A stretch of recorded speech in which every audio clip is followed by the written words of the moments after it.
আসসালামু আলাইকুম। আশা করি তোমরা সবাই ভালো আছো।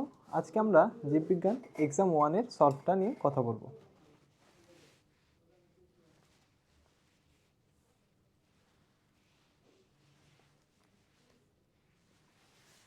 আচ্ছা, প্রথমে দেখো এখানে এক্স ওয়াই জেড এই তিনটা দিয়ে তিনটা ফিগার দেওয়া আছে।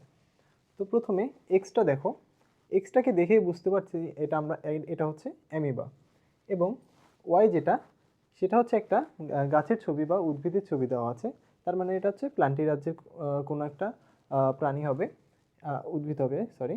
এবং জেড যেটা, জেড হচ্ছে নস্ট্রক। আচ্ছা, তো প্রথমে আসো, ক নম্বর প্রশ্নটা কি বলেছে? ক নম্বর বলছে আর্কিগোনিয়াম কি? আর্কিগোনিয়াম হচ্ছে যৌন জননক্ষণ উদ্ভিদের স্ত্রী জননাঙ্গ, সেটাকে বলা হয় আর্কিগোনিয়াম। এই আর্কিগোনিয়ামটা উদ্ভিদের ক্ষেত্রে একটা উন্নত বৈশিষ্ট্য ধারণ করে। আচ্ছা, খ নম্বরে দেখো বলেছে জীবের শ্রেণীবিন্যাসকরণ গুরুত্বপূর্ণ কেন? আচ্ছা, শ্রেণীবিন্যাসকরণ বলতে আমরা কি বুঝি? যে কোনো একটা জীবকে ধাপে ধাপে তাকে বিন্যস্ত করাকে বলা হচ্ছে শ্রেণীবিন্যাস। এটাকে নেস্টেড হায়ারার্কিও বলা হয়। আচ্ছা, কেন এই শ্রেণীবিন্যাসটা গুরুত্বপূর্ণ? দেখো, পৃথিবীতে অনেক জীব রয়েছে, অনেক উদ্ভিদ, অনেক প্রাণী, অনেক কিছু রয়েছে। তো আলটিমেটলি একটা মানুষের পক্ষে কি এত জীব সম্পর্কে তোমার হচ্ছে ইন্ডিভিজুয়ালি জানা সম্ভব? অবশ্যই সম্ভব না। তাহলে কি করতে হবে? তাদের ক্যাটাগরাইজ করতে হবে। তাদের এই যে তোমার ধাপে ধাপে যে বিন্যস্ত করা হয়, এটার উদ্দেশ্য হচ্ছে তোমার যেন সহজেই আমরা কোনো একটা প্রাণী সম্পর্কে জানতে পারি। সো আমরা শ্রেণীবিন্যাস কেন করব? দেখো, জীবজগৎকে সহজে জানার জন্য এই শ্রেণীবিন্যাসটা করব। এছাড়াও পৃথিবীতে যে বিবর্তনের মাধ্যমে প্রাণীগুলো বা জীবগুলো এসেছে, সেই বিবর্তন সম্পর্কেও আমরা জানতে পারবো এই শ্রেণীবিন্যাসের মাধ্যমে। আশা করি সবাই বুঝতে পেরেছো। আচ্ছা, গ নম্বর প্রশ্নটা দেখো, উদ্দীপকের এক্স জীবটি কোন রাজ্যের অন্তর্গত ব্যাখ্যা করো। এক্স জীব আমরা আগেই বলেছি এটা কি, এটা হচ্ছে অ্যামিবা। অ্যামিবা কোন রাজ্যের অন্তর্ভুক্ত? অবশ্যই প্রোটিস্টা রাজ্যের অন্তর্ভুক্ত। এখন এইটুকু লিখলে তোমার 1 মার্ক চলে আসলো। এরপরে কি বলতে হবে? এর ক্যারেক্টারিস্টিক বা বৈশিষ্ট্যগুলো কি কি আছে সেগুলো দেখো। যে অ্যামিবা বা হচ্ছে প্রোটিস্টা রাজ্যের কি কি বৈশিষ্ট্য আছে? এরা এককোষী হতে পারে, বহুকোষী হতে পারে, কলোনিয়াল হতে পারে, ফিলামেন্টাস হতে পারে, এবং এদের সুগঠিত নিউক্লিয়াস থাকবে। কারণ এরা কি সুপার কিংডম 2 এর মধ্যে পড়তেছে না? সুপার কিংডম 2 যারা, তাদের কিন্তু প্রকৃত কোষী।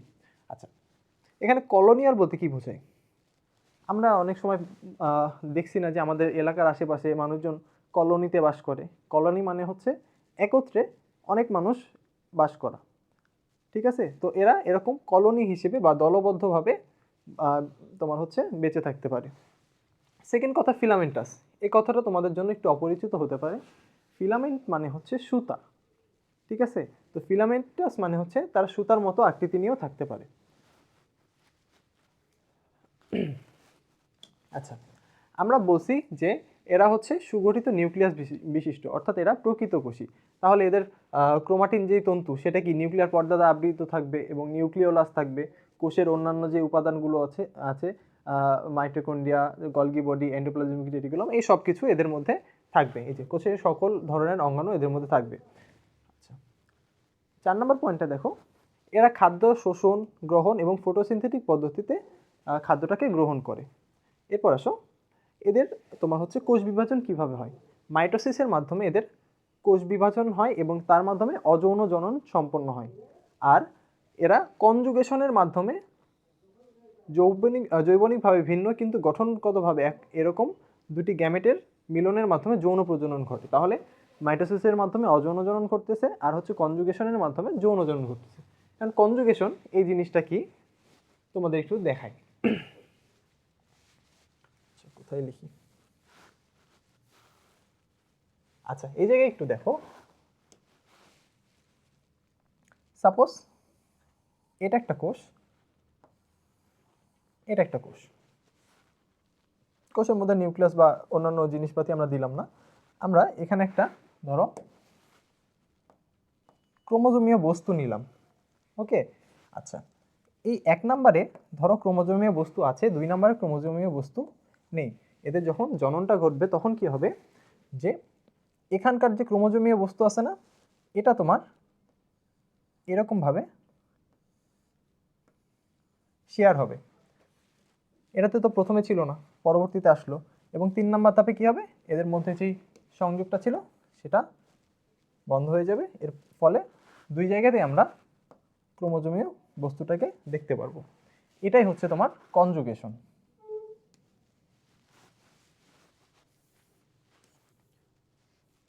আচ্ছা, এদের কোনো ভ্রূণ গঠিত হয় না। শেষ। এই হচ্ছে তোমার অ্যামিবার বৈশিষ্ট্য বা প্রোটিস্টা রাজ্যের বৈশিষ্ট্য। ঘ নম্বর প্রশ্নটা কি ছিল আমরা দেখি।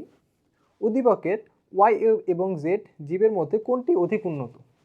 ওয়াইটা কি বলো তো? ওয়াইটা হচ্ছে একটা উদ্ভিদ, তাহলে কি এটা প্লান্টি, প্লান্টি রাজ্যের অন্তর্ভুক্ত। জেডটা হচ্ছে তোমার নস্টক, তাই তো? আর নস্টকটা আমরা জানি মনেরা রাজ্যের অন্তর্ভুক্ত। স্বাভাবিকভাবেই তুমি বলতে পারবা যে হচ্ছে উদ্ভিদ যেটা ছিল সেটা বেশি উন্নত। কেন উন্নত, এটা এখানে তোমার বিশ্লেষণ করা হয়েছে। দেখো,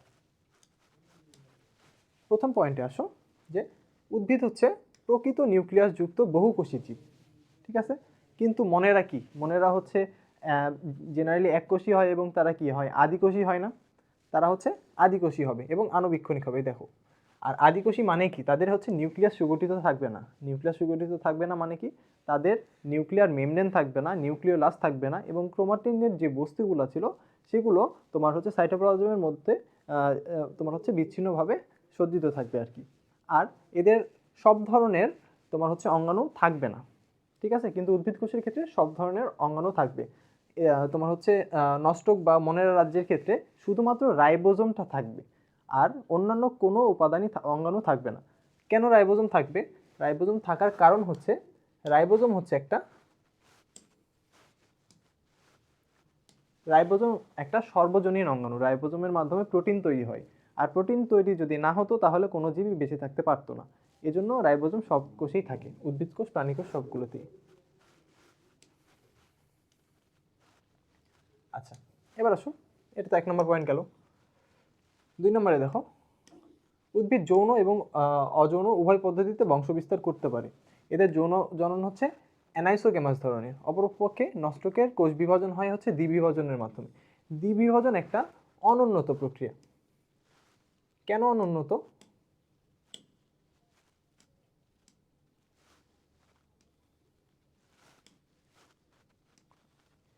এদের কেন অনুন্নত বলা হচ্ছে, কারণ এখানে 2টা কোষ সরাসরি বিভাজিত হয়। লাইক এটা যদি একটা সাপোজ হচ্ছে কোষ ছিল, এটা হচ্ছে নিউক্লিয়াস, এই কোষের মাঝামাঝি বরাবর তোমার একটা খাঁজের মতো অংশ সৃষ্টি হবে। নিউক্লিয়াসের মধ্যে এরকম একটা ধরো খাঁজের মতো অংশ সৃষ্টি হবে, এবং সেখান থেকে আলটিমেটলি 2টা আলাদা কোষ উৎপন্ন হয়ে যাবে। এটা হচ্ছে তোমার দ্বিবিভাজন। আর এখানে উদ্ভিদের ক্ষেত্রে কি বলছি আমরা, অ্যানাইসোগেমাস ধরনের। অ্যানাইসোগেমাস মানে হচ্ছে এদের ক্ষেত্রে একটা স্ত্রী জনন কোষ এবং পুং জনন কোষ 2টা তৈরি হবে। স্ত্রী জনন কোষ যেটা হবে সেটা আকৃতিতে বড় হবে, এবং পুং জনন কোষ যেটা, সেটা হচ্ছে আকৃতিতে ছোট হবে। স্ত্রী জনন কোষটা জেনারেলি তোমার হচ্ছে চলনশীল নয়, মানে নড়াচড়া করতে পারে না। অপরপক্ষে পুং জনন কোষ যেটা তৈরি হয় সেটা হচ্ছে চলনশীল হয়। এই চলনশীল যে পুং জনন কোষ সেটা স্ত্রী জনন কোষের কাছে আসে, এবং তারা মিলিত হয়ে নিষেক ঘটায়, এবং তারপরে জাইগোট তৈরি হয়, এবং আলটিমেটলি তাদের যৌন জননটা সম্পন্ন হয়। এই কারণে আমরা বলতে পারি যে নস্টক বা হচ্ছে তোমার মনেরা রাজ্যের তুলনায় প্ল্যান্টি বা উদ্ভিদ বেশি উন্নত। আরেকটা পয়েন্ট দেখো, 3 নম্বরে দেওয়া আছে, উদ্ভিদ কোষে প্লাস্টিড, মাইটোকন্ড্রিয়া, এন্ডোপ্লাজমিক জালিকায়, এই সব কিছু আমরা বলছি আগে। সুতরাং দেখো, এই 3টা পয়েন্ট যদি আমরা বিশ্লেষণ করি তাহলে আমরা বলতে পারি যে প্ল্যান্টি রাজ্যটি তোমার মনেরা রাজ্য থেকে অবশ্যই উন্নত। ওকে, এটার মাধ্যমে আমাদের প্রথম প্রশ্ন সলভ শেষ হয়ে গেল। এবার আসো দ্বিতীয় প্রশ্নে কি দেওয়া আছে। দ্বিতীয় প্রশ্নে দেখো বেশ কিছু ফিগার টিগার এগুলো দেওয়া আছে। তো প্রথম প্রশ্নটা কি বলছে, মাইক্রোভিলাই কি? মাইক্রোভিলাই একটা কোষ সেল মেমব্রেনের একটা রূপান্তরিত অংশ। কিভাবে রূপান্তরিত অংশ দেখো, সাপোজ জেনারেলি একটা সেল মেমব্রেন এরকম গোলাকার আকৃতি হয়, কিন্তু কোনো কোনো স্থান আছে, বেশ কিছু স্থান আছে যেই জায়গাগুলোতে এই কোষ সেল মেমব্রেন যেটা সেটার আকৃতিটাকে কিছুটা পরিবর্তিত হইতে হয়। কিভাবে পরিবর্তিত হয়, এগুলো তখন আঙুলের ন্যায় অভিক্ষেপ সৃষ্টি করে এরকম। ঠিক আছে, কেন তৈরি করে?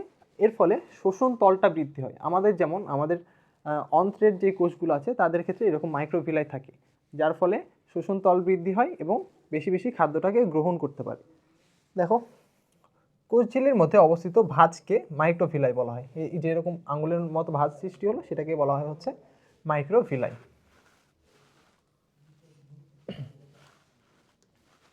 সেকেন্ড প্রশ্ন, কোষ্ঠিক নালীর প্রাচীরকে মসৃণ পেশি কেন বলা হয়?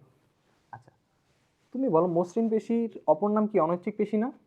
যে সকল পেশিকে যে সকল পেশি আমাদের নিয়ন্ত্রণাধীন নয় সেগুলোই তো হচ্ছে অনৈচ্ছিক পেশি। আমাদের কোষ্ঠিক নালী যেটা আছে সেটার মধ্যে ক্রমসংকোচন প্রসারণ যেটা ঘটে, আমরা যেটাকে বলি হচ্ছে পেরিস্টালসিস, সেটা কি আমাদের নিয়ন্ত্রণে থাকে? অবশ্যই আমাদের নিয়ন্ত্রণে থাকে না। সুতরাং সেটা এক ধরনের অনৈচ্ছিক পেশি।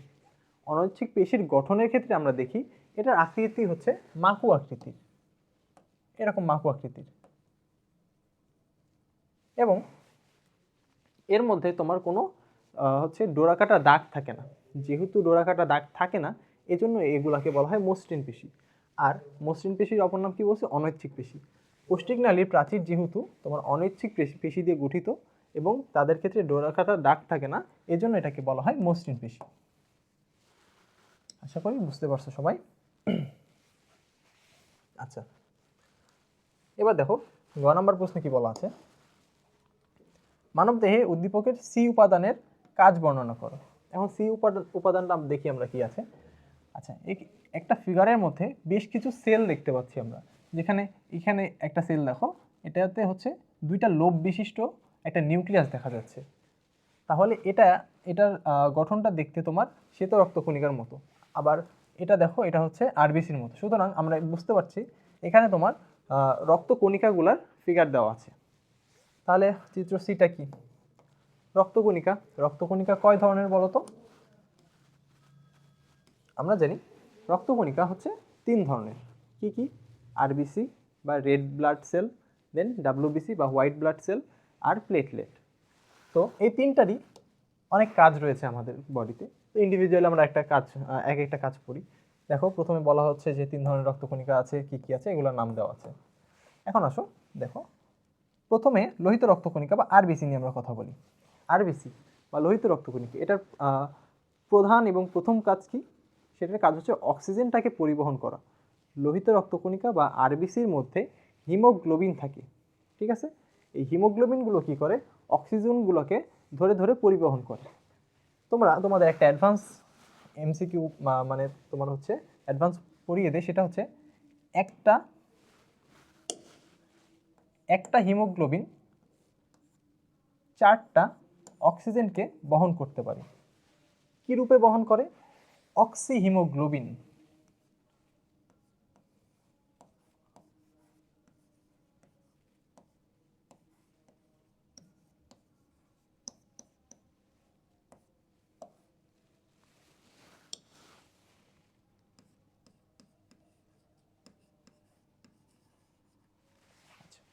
অক্সি হিমোগ্লোবিন নামক একটা যৌগ গঠন করে, এর মাধ্যমে তোমার অক্সিজেনটাকে পরিবহন করে। শুধু অক্সিজেন পরিবহন করলেই তো হবে না, আমাদের বডিতে যে কার্বন ডাইঅক্সাইডগুলো তৈরি হলো সেটাকেও তো বডি থেকে বের করতে হবে। সেটার কাজও কে করবে? এই হিমোগ্লোবিন সেটাতে ভূমিকা পালন করবে, ঠিক আছে? সে কার্বামিনো হিমোগ্লোবিন রূপে কার্বন ডাইঅক্সাইডকে বডি থেকে ত্যাগ করতেও সাহায্য করে। এই যে দেখো, কার্বন ডাইঅক্সাইড পরিবহন করতে সাহায্য করে। এটা হচ্ছে তোমার লোহিত রক্তকণিকার মূল কাজ। এখন আসো শ্বেত রক্তকণিকা, ঠিক আছে? শ্বেত রক্তকণিকা জেনারেলি 2 ধরনের হয়, একটা হচ্ছে দানাদার, একটা হচ্ছে অদানাদার, ঠিক আছে? আচ্ছা, দানাদারের মধ্যে কি কি থাকে? নিউট্রোফিল, বেজোফিল, আর হচ্ছে ইউসিনোফিল। আর অদানাদার যেটা, তার মধ্যে থাকে লিম্ফোসাইট এবং মনোসাইট। এই 5 ধরনের মেইনলি শ্বেত রক্তকণিকা পাওয়া যায়। দেখো, লিম্ফোসাইট লিম্ফোসাইট জাতির শ্বেত রক্তকণিকা যেটা আছে, যেটা আমরা বলছি কি অদানাদারের একটা অংশ, সেটা কি করে, অ্যান্টিবডি গঠন করে। এই অ্যান্টিবডিগুলো আমাদের শরীরে প্রতিরক্ষা প্রদান করে, ইমিউনিটি দান করে। ঠিক আছে। আচ্ছা, শ্বেত রক্তকণিকা সম্পর্কে একটা পয়েন্ট বলি। এই শ্বেত রক্তকণিকাকে বলা হয় ভ্রাম্যমাণ প্রতিরক্ষাকারী একক। ঠিক আছে। কারণ আমাদের রক্তের মাধ্যমে এই শ্বেত রক্তকণিকা পুরো শরীরে ছড়িয়ে যায় না, ফলে পুরো শরীরে আমাদের বডির যে ইমিউনিটি দান করে সেটা শ্বেত রক্তকণিকা। এই জন্য এটাকে বলা হয় ভ্রাম্যমাণ প্রতিরক্ষাকারী একক। আচ্ছা, তাহলে এখানে আমরা পাইলাম লিম্ফোসাইটের কাজ, এই যে অ্যান্টিবডি দ্বারা তোমার হচ্ছে রোগ জীবাণুকে ধ্বংস করে। এরপর আসো মনোসাইট। মনোসাইটটা কী ধরনের, একটা অদানাদার তোমার শ্বেত রক্তকণিকা। মনোসাইট কি করে, ফ্যাগোসাইটোসিস পদ্ধতিতে জীবাণুকে ধ্বংস করে। সাপোজ তোমার বডিতে একটা, এটা ধরো একটা মনোসাইট। ঠিক আছে। মনোসাইটের মধ্যে তোমার হচ্ছে তোমার বডির মধ্যে একটা ফরেন পার্টিকেল, এটা ধরো ঢুকলো, এটা ধরো একটা ব্যাকটেরিয়া। এই ব্যাকটেরিয়া যখন এখানে ঢুকবে তখন এই মনোসাইটগুলো কী হবে, আকারে বড় হবে এবং বড় হয়ে তারা তাদের আকৃতি পরিবর্তন করে একটা সময় এটাকে মানে গ্রাস করে নেবে আর কি। কীভাবে গ্রাস করে নেবে, প্রথমে তো এরকম থাকলো, এরপরে কী হবে দেখো, এরপরে এটা এই রকম একটা তলির মতো অংশ সৃষ্টি করবে। এরপরে এটা সেটাকে ভেতরের দিকে এভাবে গ্রহণ করে নেবে। ঠিক আছে। এই যে ভেতরে গ্রহণ করলো না, এই যে গ্রাস করে নিল, এবং এরপরে এর ভেতরে বিভিন্ন ধরনের এনজাইম টেনজাইম থাকবে, সেগুলো এটাকে মেরে ফেলবে। এই যে গ্রাস করে নিল সেটাকেই বলা হয় হচ্ছে ফ্যাগোসাইটোসিস। আচ্ছা, এরপর আসো নিউট্রোফিল। নিউট্রোফিল কী করে, সেও একই কাজ করে, ফ্যাগোসাইটোসিস পদ্ধতিতে তোমার জীবাণুকে ভক্ষণ করবে। তাহলে ফ্যাগোসাইটোসিস কারা কারা করে, মনোসাইট আর হচ্ছে নিউট্রোফিল। আচ্ছা, এখন আসো ইউসিনোফিল এবং বেজোফিলের কাজ। ইউসিনোফিল এবং বেজোফিল কী করে, হিস্টামিন নামক রাসায়নিক পদার্থ ক্ষরণ করে অ্যালার্জিকে প্রতিরোধ করে। মেইনলি ইউসিনোফিলটা এই হিস্টামিনটা ক্ষরণ করে, আর বেজোফিল হচ্ছে হেপারিন নিঃসৃত করে। হেপারিন নিঃসৃত করার মাধ্যমে রক্তবাহিকা, আমাদের যে রক্তবাহিকা আছে না, ধরো কোনো কারণে সেখানে কেটে গেল, সেই বাহিকাকে আবার সংকুচিত করে দেওয়ার কাজটা করে হচ্ছে এই হেপারিন। ফলে তারা রক্ত জমাট বাঁধতে সাহায্য করে। আচ্ছা, এই তো গেল হচ্ছে আরবিসি ডাব্লিউবিসি নিয়ে কথা। এরপর আসো প্লেটলেট বা অণুচক্রিকা। অণুচক্রিকা কী করবে, রক্ত জমাট বাঁধতে সাহায্য করবে। অণুচক্রিকার মধ্যে অনেক ফ্যাক্টর রয়েছে, তারা এই রক্তটাকে তোমার হচ্ছে জমাট বাঁধতে এবং রক্তক্ষরণ বন্ধ করতে সাহায্য করে। আশা করি বুঝতে পেরেছ। এবার আসো ঘ নম্বরে দেখো কি পয়েন্ট দেওয়া আছে। উদ্ভিদে বিভিন্ন উপাদান পরিবহনে উদ্দীপকের এ এবং বি এর ভূমিকা বিশ্লেষণ করো। এ এবং বি কি দেখো। আচ্ছা, বি নাম্বারটা দেখো আগে। বি নাম্বারটা দেখতে কেমন লাগতেছে, এটা দেখতে কি শিবকোষ সিগনলের মতো লাগতেছে না, সেটাই লাগতেছে। আর এ হচ্ছে ভেসেল। ভেসেল কিসের অংশ, জাইলেমের অংশ। মেইনলি জটিল টিস্যু হচ্ছে দুই ধরনের, জাইলেম এবং ফ্লোয়েম। এখানে এ দ্বারা হচ্ছে জাইলেমকে বোঝানো হচ্ছে, আর বি দ্বারা হচ্ছে ফ্লোয়েমকে বোঝানো হচ্ছে। এরা কিভাবে তোমার হচ্ছে পরিবহনে সাহায্য করে আসো দেখি। দেখো, উদ্দীপক এ বি কি, এগুলো বলা হচ্ছে ভেসেল বা জাইলেম টিস্যুর কথা। প্রথমে আসো, ভেসেল কি, জাইলেমেরই তো পার্ট। ট্রাকিড, ভেসেল এগুলো সব জাইলেমের অংশ। আচ্ছা, ভেসেল কোষগুলো কেমন হয়, এই কোষগুলো হচ্ছে খাটো চোঙের ন্যায় হয়। ঠিক আছে। ধরো এটা একটা ভেসেল কোষ, এরকম ভেসেল কোষগুলা পরপর একে অপরের উপর সজ্জিত থাকে। এভাবে ধর একে অপরের উপর সজ্জিত থাকে, এভাবে একে অপরের উপর সজ্জিত থাকলো। এর পরবর্তীতে কি হয়, এই সবগুলা যখন একসাথে লেগে গেল, তখন এর মধ্যবর্তী যে অংশ, সেই জায়গাগুলো ফাঁকা হয়ে যায়। যখন ফাঁকা হয়ে যায়, এখানে তখন নলের মতো অংশ সৃষ্টি হয়। আর যখন নলের মতো অংশ সৃষ্টি হবে, তখন কি এর মধ্যে দিয়ে পানি ওঠানামা করতে পারবে না, অর্থাৎ পানিকে পরিবহনে হেল্প করবে। দেখো, এই যে নলের মতো অংশ সৃষ্টি করবে এবং এর ফলে কোষরসের উপরের দিকে ওঠার জন্য সরু পথ সৃষ্টি করবে। প্রাথমিক অবস্থায় কোষগুলো প্রোটোপ্লাজম পূর্ণ থাকে, কিন্তু পরিণত বয়সে এগুলো মৃত এবং প্রোটোপ্লাজমহীন হয়ে পড়ে, যার ফলে পানি পরিবহনটা সহজ হয়ে যায়। জাইলেম টিস্যুস্থ ভেসেল মূল হতে পানি এবং পানিতে দ্রবীভূত অন্যান্য খনিজ লবণ গাছের পাতা এবং অন্যান্য সবুজ অংশে পরিবহন করে। অর্থাৎ এই জাইলেমগুলো কী করে বলো তো, মাটির নিচ থেকে পানিটাকে এবং খনিজ লবণটাকে নিয়ে সারা দেহে ছড়িয়ে দেয়। এর পরিবহনটা কি একমুখী না দ্বিমুখী বলতে পারো? এর পরিবহন কিন্তু একমুখী, নিচ থেকে উপরের দিকে নিয়ে যাচ্ছে। ঠিক আছে, আচ্ছা তাহলে ভেসেল কিসে কাজ করতেছে? ভেসেল কাজ করতেছে তোমার পানি পরিবহনে। এখন আসো ফ্লোয়েম টিস্যু। ফ্লোয়েম টিস্যুগুলো কী করে? ফ্লোয়েম টিস্যু মূলত পাতায় বা সবুজ অংশে তৈরি খাদ্যগুলো সারা দেহে ছড়িয়ে দেয়। এর পরিবহন কিন্তু আবার দ্বিমুখী, বুঝতে পারছো? যে পাতায় যেটা তৈরি হলো সেটা বডির ওপরের দিকেও দেয় আবার হচ্ছে বডির নিচের দিকেও পরিবহন করে। আচ্ছা দেখো যে এই যে ফ্লোয়েম টিস্যু যেটা আছে সেটা কী কী দিয়ে তৈরি হয়? সিভ নল, সঙ্গী কোষ, ফ্লোয়েম প্যারেনকাইমা, ফ্লোয়েম ফাইবার এগুলো দিয়ে গঠিত হয়। সিভ নলটাই মেইনলি তোমার যে পরিবহন সেটাতে হেল্প করে। সিভ নলের মধ্যে চালনির মতো ফাঁকা ফাঁকা ছিদ্র থাকে না? এখন এটা হচ্ছে অনেক বড় নালিকা, এর মধ্যে ফাঁকা ফাঁকা ছিদ্র আছে এবং এর যে প্রোটোপ্লাজম আছে সেগুলো এর প্রাচীরের সাইড দিয়ে থাকে, তাহলে মিডিলের অংশগুলো ফাঁকা হয়ে গেল না? তো এই মিডিলের অংশ দিয়ে তারা খাদ্যটাকে পরিবহন করে। দেখো সিভ নলের প্রোটোপ্লাজম প্রাচীর ঘেঁষে থাকে বলে একটি কেন্দ্রীয় ফাঁপা জায়গা সৃষ্টি হয় যা খাদ্যনালী পরিবহনের নল হিসেবে কাজ করতেছে। পাতায় প্রস্তুতকৃত খাদ্য দেহের বিভিন্ন অংশে পরিবহন করে এটা। তাহলে আমরা বুঝতে পারলাম যে জাইলেমের মাধ্যমে কি হয়, পানি সরবরাহ হয়, আর ফ্লোয়েমের মাধ্যমে কি হয়, খাদ্যটা তোমার সারা দেহে ছড়িয়ে পড়ে।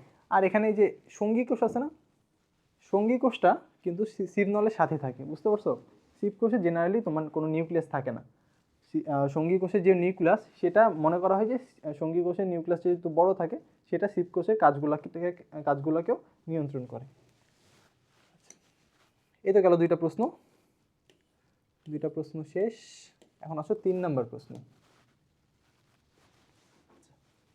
প্রাণীদেহে একটি বিশেষ এক ধরনের টিস্যু রয়েছে যা পরিবেশ থেকে উদ্দীপনা গ্রহণ করে এবং তা বিশ্লেষণের মাধ্যমে পেশিগুলোকে কাজের নির্দেশ দেয় এবং স্মৃতি সংরক্ষণ করে।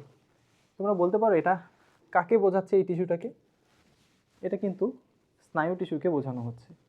স্নায়ু টিস্যু কী করে, আমাদের দেহে উদ্দীপনাটাকে নেয়, সেটা আবার কেন্দ্রীয় মস্তিষ্কে দিয়ে পাঠায়, সেখান থেকে আবার আজ্ঞাবাহী যেই তোমার উদ্দীপনা আছে সেটা আমাদের বিভিন্ন পেশিতে যায়, যার ফলে আমরা কাজগুলো করতেছি। এই যে আমরা হাত পা নাড়াচ্ছি, এগুলো হচ্ছে কেন্দ্রীয় মস্তিষ্ক থেকে তোমার সিগন্যাল আমাদের দেহে এই পেশিতে আসতেছে, বুঝতে পারছো? আর আমরা বেশ কিছু জিনিস মনে রাখতে পারি, এই যে তোমরা পড়াশোনা করতেছো সেগুলো যে মনে রাখো বা মেমোরিতে স্টোর করো, সেটার জন্য হেল্প করে কে? এই স্নায়ু টিস্যু। ঠিক আছে, আচ্ছা লাইসোজোম কি? ক নম্বর প্রশ্ন, লাইসোজোম কি? লাইসোজোম কি? সাইটোপ্লাজমের একটা অঙ্গাণু যার মধ্যে তোমার হাইড্রোলাইটিক এনজাইমগুলো আছে। হাইড্রোলাইটিক বলতে কি বোঝায়? যারা হচ্ছে পানির উপস্থিতিতে কোনো কিছুকে ভেঙে ফেলতে পারে আর কি, যেমন হচ্ছে কোনো ব্যাকটেরিয়া বা হচ্ছে জীবাণুকে ভেঙে ফেলতে পারে। এই জন্য এটাই বলা হচ্ছে, দেখো যে কোষ অঙ্গাণু বিভিন্ন পরিপাককারী এনজাইমগুলোকে একটি ঝিল্লি দিয়ে আবদ্ধ করে রাখে তাকে বলা হয় লাইসোজোম। লাইসোজোম জীবকোষকে জীবাণুর হাত থেকে রক্ষা করে। এখানে কী ধরনের এনজাইম থাকে বললাম? হাইড্রোলাইটিক।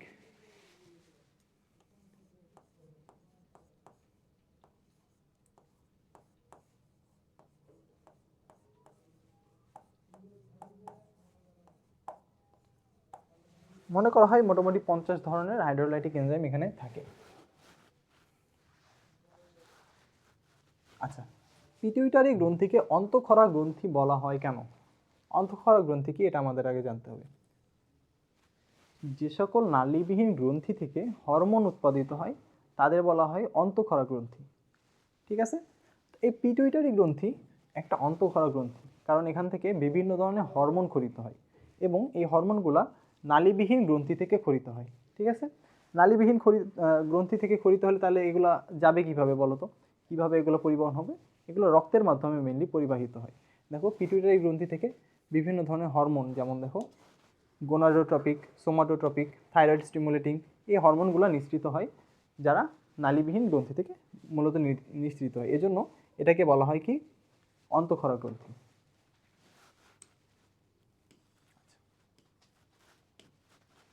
গ নম্বর প্রশ্ন দেখো, উদ্দীপকে উল্লিখিত টিস্যুর গঠন চিত্র সহ ব্যাখ্যা করো।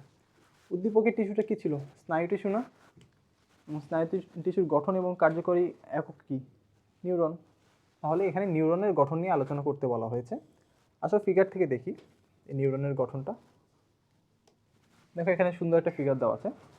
ফিগার থেকে আমরা তিনটা অংশ নিয়ে কথা বলবো। দেখো একটা নিউরনকে তিনটা ভাগে ভাগ করা হয়। একটা হচ্ছে কোষ দেহ, এই যে এইটুকু হচ্ছে কোষ দেহ। দেন এই কোষ দেহ থেকে দেখো লম্বা একটা অংশ বের হয়েছে, সেটাকে বলা হয় অ্যাক্সন। এবং এই কোষ দেহ চারপাশে ছোট ছোট কিছু প্রলম্বিত অংশ দেখা যাচ্ছে, এগুলোকে বলা হচ্ছে ডেনড্রাইট।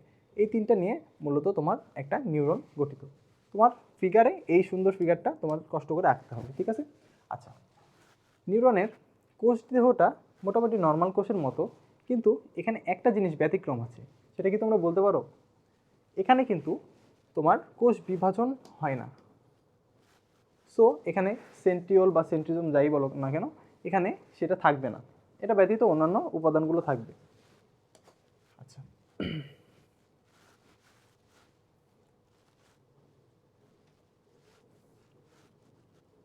এই যে দেখো কোষদের মধ্যে এগুলো বলা হচ্ছে যে সাইটোপ্লাজমে যা কিছু থাকে সেগুলো সব কিছুই থাকবে এক্সেপ্ট আমি যেটা বললাম। এরপর সে ডেনড্রাইট। ডেনড্রাইট কি? কোষের চারদিকে শাখাযুক্ত ক্ষুদ্র ক্ষুদ্র প্রলম্বিত অংশ, এগুলো। আচ্ছা, একজনটা নিয়ে একটু পড়াশোনা করতে হবে। দেখো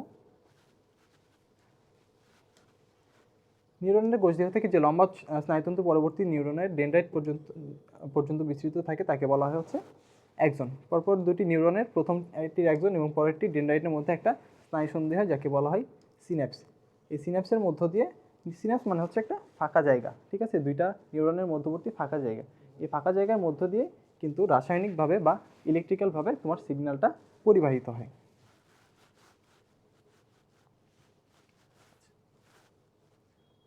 এই যে অ্যাক্সনটা দেখতেছো না, এই যে প্রলম্বিত অংশ, এর বাইরে দেখো একটা আবরণ থাকে, তাকে মায়োলিনের আবরণ বলা হয়, ঠিক আছে? মায়োলিনের আবরণ যে জায়গাতে নাই দেখো, সেই জায়গাটাকে বলা হয় হচ্ছে র্যানভিয়ারের পর্ব। এই যে এই জায়গাগুলো হচ্ছে র্যানভিয়ারের পর্ব। এবং মায়োলিন শীথ এটা কিন্তু তৈরি হয় হচ্ছে স্নেহ জাতীয় বস্তু দিয়ে, এই জন্য এটাকে দেখতে সাদা লাগে। আচ্ছা, ঘ নম্বর প্রশ্ন শেষ, এবার আসো ঘ নম্বরে। প্রাণীদেহ সচল এবং কর্মক্ষম রাখতে উদ্দীপকের টিস্যুর ভূমিকা অপরিহার্য, বিশ্লেষণ করো।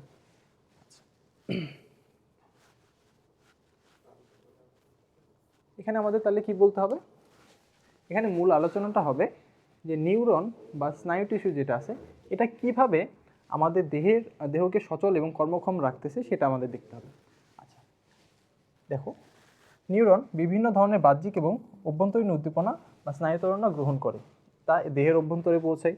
দেহের অভ্যন্তরে কোথায় পৌঁছে যাবে? মস্তিষ্ক বা সুষুম্না কাণ্ড, এই দুই জায়গায় তোমার হচ্ছে এই সিগন্যালটা যাবে। এরপরে এই কেন্দ্রীয় মস্তিষ্ক থেকে তোমার একটা আজ্ঞাবাহী সিগন্যালটা আসবে। সেই সিগন্যালটাই তোমার হচ্ছে তোমার বডিতে যে কার্যক্রমগুলো চলবে সেটাকে নিয়ন্ত্রণ করবে বা কিভাবে কি করতে হবে সেটা বলে দিবে। আচ্ছা, এই যে তোমার হচ্ছে উদ্দীপনার কথা বললাম, সেটা কিভাবে তোমার হচ্ছে যাতায়াত করে সেটা আমাদের দেখতে হবে। আগের প্রশ্নে বলেছি যে একটা নিউরন এবং আরেকটা নিউরন, এই দুইটার মাঝামাঝি একটা ফাঁকা জায়গা থাকে যেটাকে বলা হয় সিন্যাপটিক ক্লেফট, ঠিক আছে? এই ফাঁকা জায়গার মধ্য দিয়ে তোমার রাসায়নিকভাবে বা ইলেকট্রিক্যালভাবে সিগন্যালটা পাস করে, অর্থাৎ সিগন্যালগুলো একটা নিউরন থেকে আরেকটা নিউরনে যায়। কিভাবে যায়? ধরো একটা ডেনড্রাইটের মাধ্যমে সিগন্যালটা নিল, তারপরে সেটা কোষ দেহ থেকে সেটা যাবে একজনে, একজন থেকে পরবর্তী কোষের আবার ডেনড্রাইটে এটা পৌঁছাবে।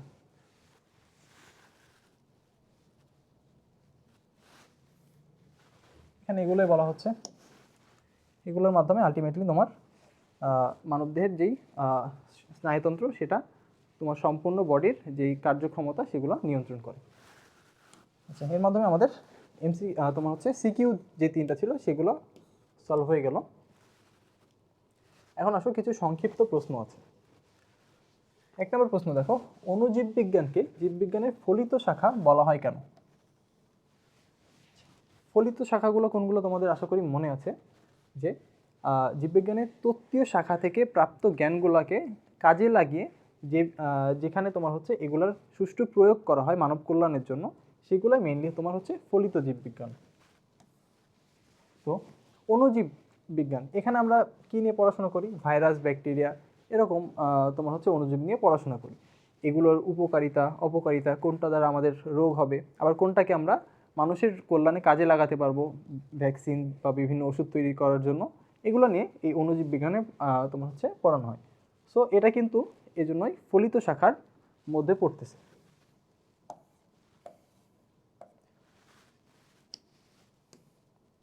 2 নম্বর প্রশ্ন দেখো, নষ্টককে আদিকোষী বলা হয় কেন?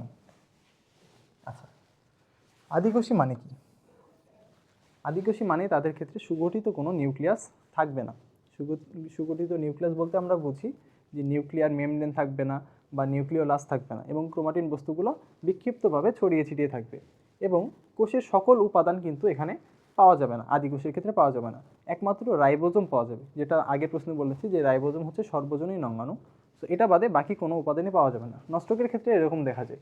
নষ্টক হচ্ছে মোনেরা রাজ্যের অন্তর্ভুক্ত, এবং মোনেরা রাজ্যের বৈশিষ্ট্যগুলো এরকমই, এজন্য এটাকে আদিকোষী বলা হচ্ছে।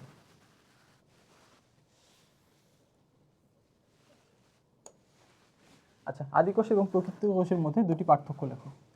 আদিকোষের ক্ষেত্রে কি হবে দেখো, সুগঠিত কোনো নিউক্লিয়াস থাকবে না, আর প্রকৃত কোষে সুগঠিত নিউক্লিয়াস থাকবে। অর্থাৎ আদিকোষে নিউক্লিয়ার মেমব্রেন থাকবে না, এবং নিউক্লিওলাস থাকবে না, এবং কোষের অন্যান্য উপাদানগুলো থাকবে না, মাইটোকন্ড্রিয়া, প্লাজমিক রেটিকুলাম এগুলো থাকবে না, কেবলমাত্র রাইবোজোম থাকবে। প্রকৃত কোষের ক্ষেত্রে নিউক্লিয়াস সুগঠিত, অর্থাৎ নিউক্লিয়াসের সকল উপাদান প্রেজেন্ট থাকবে, এবং এদের ক্ষেত্রে কোষের যে অন্যান্য উপাদানগুলো থাকবে সেগুলোও উপস্থিত থাকবে। 2 নম্বর পয়েন্ট দেখো, আদিকোষের ক্ষেত্রে ক্রোমোজোমে কেবল ডিএনএ থাকে, আর তোমার প্রকৃত কোষের ক্ষেত্রে ডিএনএ এবং প্রোটিন, হিস্টোন এগুলো নিয়ে তোমার হচ্ছে একটা ক্রোমোজোম গঠিত হয়। ক্রোমোজোম কি সুতার মতো একটা অংশ না? সেখানে কি থাকে, একটা ডিএনএ থাকে। ডিএনএর সাথে থাকে হচ্ছে তোমার হিস্টোন নামক এক ধরনের প্রোটিন। এই দুইটা মিলে তোমার ক্রোমোজোমটাকে গঠন করে। সো এই দুইটা পার্থক্য হয়ে গেল।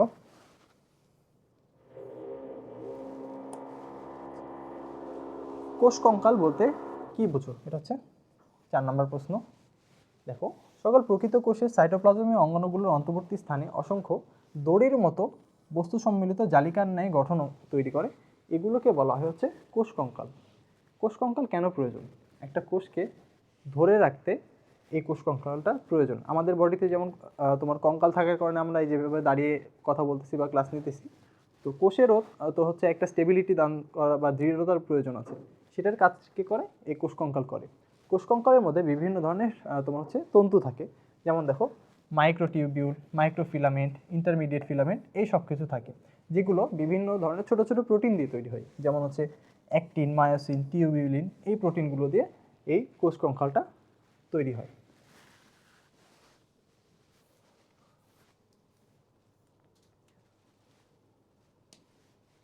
পাঁচ নম্বর প্রশ্ন দেখো, জটিল টিস্যুকে পরিবহন টিস্যু বলা হয় কেন? জটিল টিস্যু কি, জটিল টিস্যু 2 ধরনের না? এটা কি জাইলেম আর হচ্ছে ফ্লোয়েম। জাইলেম কি করে? জাইলেম পানি এবং খনিজ লবণকে মাটি থেকে গ্রহণ করে উদ্ভিদের সারা দেহে ছড়িয়ে দেয়, বা যেখানে খাদ্য তৈরি হবে মেইনলি সেখানে ছড়িয়ে দেয়। ঠিক আছে? আর ফ্লোয়েমটা কি করে? এই যে পাতায় বা সবুজ অংশে তৈরি খাদ্যটা আছে, সেই খাদ্যগুলোকে উদ্ভিদের সারা দেহে ছড়িয়ে দিবে, তাই তো? তাহলে এখানে পানি বলো, খাদ্য বলো, এই সব কিছুকে পরিবহন করতেছে কে? এই জটিল টিস্যুই তো আলটিমেটলি। এই জন্য জটিল টিস্যুকে বলা হয় হচ্ছে পরিবহন টিস্যু।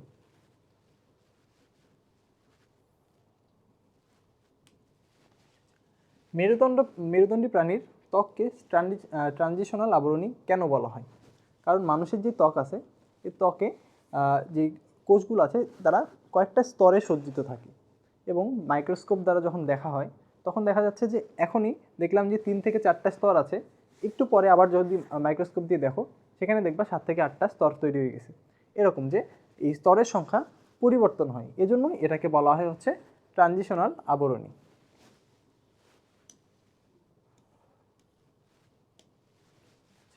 বৈজ্ঞানিক নামকরণ কি ব্যাখ্যা করো। জীবজগতের প্রতিটি জীবকে আলাদা নামে সঠিকভাবে জানার জন্য ক্যারোলাস লিনিয়াস যে নামকরণ পদ্ধতি আবিষ্কার করেন তাকে বলা হয় হচ্ছে বৈজ্ঞানিক নাম। ঠিক আছে? আচ্ছা, এটাকে দ্বিপদ নামকরণও বলা হয়। কেন দ্বিপদ নামকরণ বলা হয়? এই দ্বিপদ নামকরণের ক্ষেত্রে প্রতিটা নামের 2টা অংশ থাকে, অংশ বা পদ থাকে। প্রথম অংশ হচ্ছে গণ, এবং দ্বিতীয় অংশ হচ্ছে প্রজাতি। যেমন দেখো, মানুষের নাম কি? হোমোস্যাপিয়েন্স না? এই যে প্রথমে হোমো যে অংশটা আছে, এটা কি ইন্ডিকেট করে? এটা হচ্ছে গণ, এবং স্যাপিয়েন্সটা কি প্রজাতি। এখানে দেখো আলুটাও দেওয়া আছে। আশা করি বুঝতে পারছো। ওকে, আমাদের সিকিউ এবং শর্ট কোশ্চেন যেগুলো ছিল সেগুলোর সলভ শেষ। এখন আসো এমসিকিউ বা বহু নির্বাচনের মধ্যে। প্রথম প্রশ্ন দেখো, কোনটি ভৌত বিজ্ঞানের অন্তর্ভুক্ত? Morphology, biotechnology, phycology, biochemistry. আচ্ছা, তোমার বইয়ে প্রথম দিকেই দেখবা 11টা পয়েন্ট দিয়ে ভৌত বিজ্ঞান সম্পর্কে আলোচনা করা হয়েছে, যেখানে কেবল তাত্ত্বিক বিষয় নিয়ে আলোচনা করা হয়। এখানে 11টা পয়েন্ট দেওয়া আছে, দেখে নিও। এর মধ্যে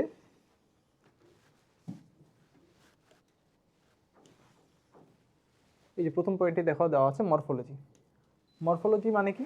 যেখানে তোমার একটা জীবের দৈহিক গঠন নিয়ে আলোচনা করা হবে।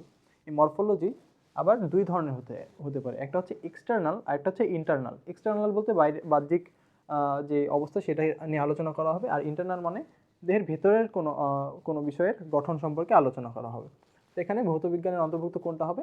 মরফোলজি।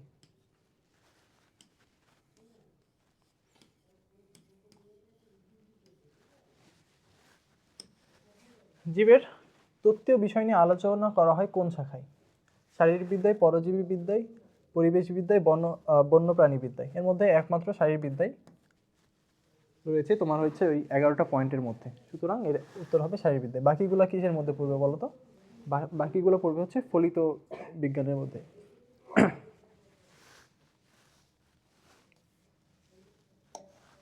এই যে জীববিজ্ঞানের প্রায়োগিক শাখা কোনটি বা ফলিত শাখা কোনটি? Forestry, genetics, ecology, taxonomy. দেখো লাস্টের তিনটে, জেনেটিক্স, ইকোলজি, ট্যাক্সোনমি, এগুলো সব রয়েছে তোমার এই ভৌত বিজ্ঞানের মধ্যে। এই যে এই পয়েন্টগুলোর মধ্যে আছে এই তিনটা, সুতরাং এই তিনটা অবশ্যই অ্যান্সার হবে না। এটা বাদে যেটা থাকবে সেটাই হবে উত্তর, ফরেস্ট্রি। আচ্ছা, এখানে একটা জিনিস বলি, তোমাদের পরীক্ষায় এভাবে প্রশ্ন আসবে যে কোনটা কোনটি শাখা বা কোনটা কোনটি শাখা না। এখন দুইটা মিলাই মোট প্রথমটাতে আছে 11টা, দ্বিতীয়টাতে আছে তোমার মোট 17টা পয়েন্ট। এতগুলো পয়েন্ট আসলে তো মনে রাখলে পরবর্তী পরীক্ষায় যে দেখবা যে উল্টাপাল্টা হয়ে গেছে। তো চেষ্টা করবা প্রথম যেই 11টা রয়েছে ভৌত জীববিজ্ঞানের মধ্যে, সেই 11টা একটু ভালো মতো মনে রাখা। সো অপশানের মধ্যে যদি সেটা থাকে সেটা অ্যান্সার হবে, আর যদি এলিমিনেট করার মাধ্যমে করতে পারো এই অ্যান্সারটা, তাহলে এই 17টা আবার এক্সট্রা করে মনে রাখতে হবে না। তবে এখানে যে পয়েন্টগুলো আছে সেগুলো কোনটা দ্বারা কোন বিজ্ঞান বা বোঝানো হয়, এই জিনিসগুলো একটু মাথায় রেখো।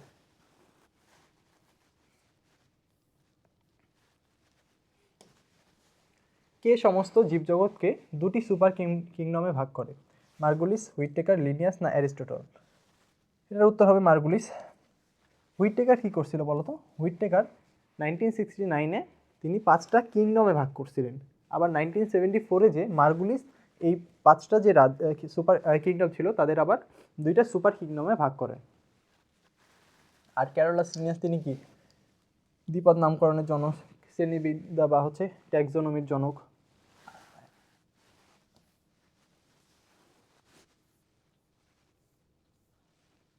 এই যেখানে দেওয়া আছে দেখো এটা। জীববিজ্ঞানের বৈজ্ঞানিক নামে কয়টি পদ থাকে? একটু আগে দেখলাম এর 2টা পদ থাকবে, প্রথমটা হচ্ছে গণ, দ্বিতীয়টা হচ্ছে প্রজাতি।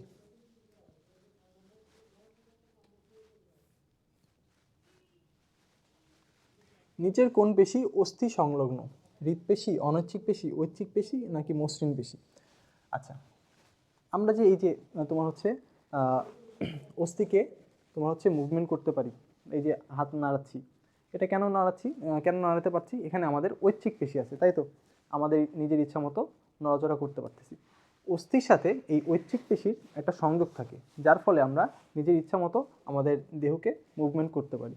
সুতরাং এটার অ্যান্সার কী হবে? ঐচ্ছিক পেশি।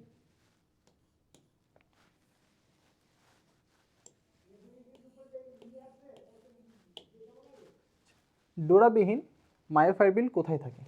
আচ্ছা, মায়োফাইব্রিল কি জানো? এটা হচ্ছে মেনলি তোমার হচ্ছে পেশির গঠনকারী তোমার প্রোটিন। এটা একটা ছোট প্রোটিন যেটা হচ্ছে তোমার পেশিগুলোকে গঠন করে। আচ্ছা, পেশির গঠনে আমরা মেইনলি হচ্ছে তোমার 3 ধরনের পেশি পাই। কী কী? ঐচ্ছিক পেশি, অনৈচ্ছিক পেশি আর হচ্ছে হৃৎপেশি। এর মধ্যে তোমার ঐচ্ছিক পেশি এবং হৃৎপেশি এগুলোর মধ্যে ডোরা কাটা দাগ থাকে, এজন্য এগুলোকে কি বলা হয়, অমসৃণ পেশি বলা হয় না।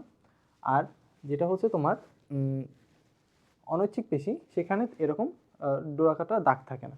সুতরাং এখানে দেখো কী কী দেওয়া আছে, যে ডোরাবিহীন মাইক্রোফিলের কী কী থাকে, যোজক টিস্যু, আবরণী টিস্যু, স্নায়ু টিস্যু, পেশি টিস্যু। এই বাকি তিনটা তো হবে না, পেশি টিস্যু হবে। তোমাদের ব্যাখ্যায় একটু ভুল আছে, এখানে ঐচ্ছিক পেশির গঠন সম্পর্কে বলা আছে, কিন্তু আসলে ডোরাবিহীন মায়োফাইব্রিল মেইনলি তোমার অনৈচ্ছিক পেশিতে দেখা যায়। ঠিক আছে, এটা একটু কারেকশন করে নিও।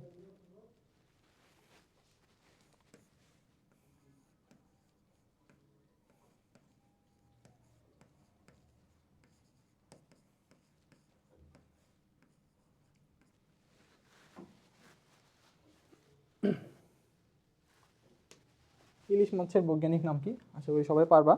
এ নাম্বারে কী দেওয়া আছে, প্লাজমোডিয়াম ভাইভ্যাক্স, এটা হচ্ছে ম্যালেরিয়ার জীবাণু। পেরিপ্ল্যানেটা আমেরিকানা, এটা কি তেলাপোকা। অ্যাপিস ইন্ডিকা, এটা হচ্ছে মৌমাছি। আর টেনিওলজা ইলিশা, এটা হচ্ছে তোমার ইলিশের বৈজ্ঞানিক নাম। দ্বিপদ নামকরণের জনককে আগেও বলেছি, ক্যারোলাস লিনিয়াস। কত সালে করে, 1753। তার কোন বইয়ে, স্পেসিস প্ল্যান্টারাম। এই তিনটা ইম্পর্টেন্ট এমসিকিউ এখান থেকে।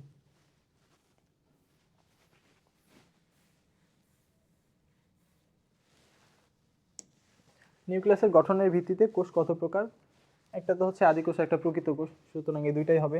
অ্যান্সার কি হবে, 2। কোন পদ্ধতিতে জনন মাতৃকোষের বিভাজন হয়।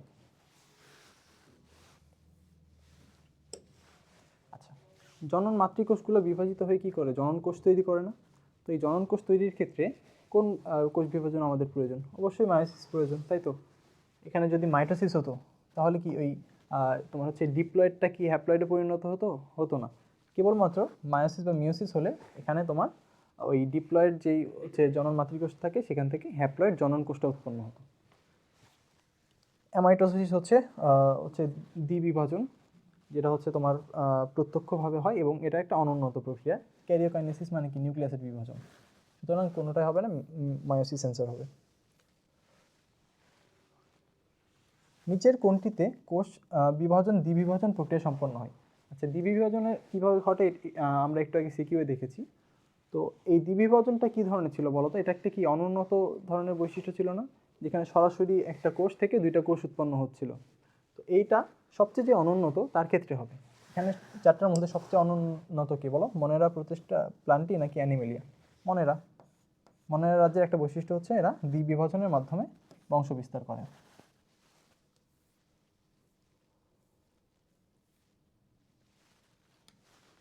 কোন প্রাণী বুদ্ধিবৃত্তিকভাবে উন্নত, গরিলা, মানুষ, শিম্পাঞ্জি নাকি বানর। এটা ইজি, মানুষ। কেন, কারণ মানুষের বৈজ্ঞানিক নাম কি, হোমো স্যাপিয়েন্স না। আচ্ছা, এখানে যেগুলো দেওয়া আছে সবগুলার হচ্ছে ফ্যামিলি বা গোত্র যেটা এ পর্যন্ত মোটামুটি সবাই একই ছিল।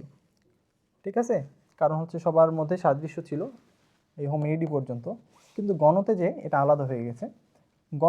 মানুষের গণ হচ্ছে হোমো, কারণ কি, মানুষের মস্তিষ্কর অনুপাত মানে দেহের অনুপাতে মস্তিষ্কটা বড় থাকে, এবং তার হচ্ছে স্পেসিসটা কী ছিল, স্যাপিয়েন্স। কেন স্যাপিয়েন্স বলা হয়, কারণ তারা বুদ্ধিভিত্তিকভাবে উন্নত। সুতরাং আমরা বুঝতে পারতেছি এটার উত্তর হবে মানুষ।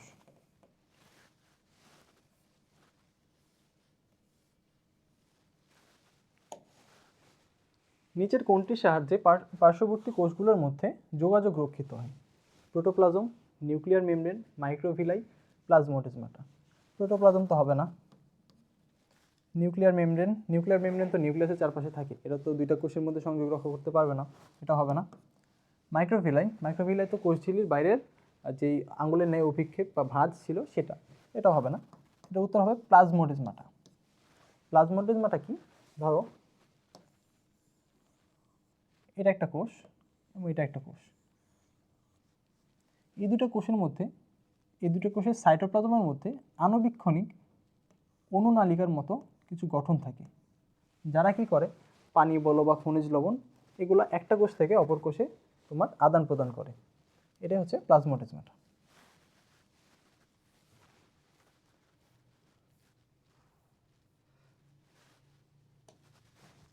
কোনটি সাইটোপ্লাজমের অংশ নয়, গলজি বস্তু, মাইটোকন্ড্রিয়া, কোষ ঝিল্লি, কোষ গহ্বর। আচ্ছা, একটা কোষের গঠন আমরা যখন দেখি তখন কি কি পাই?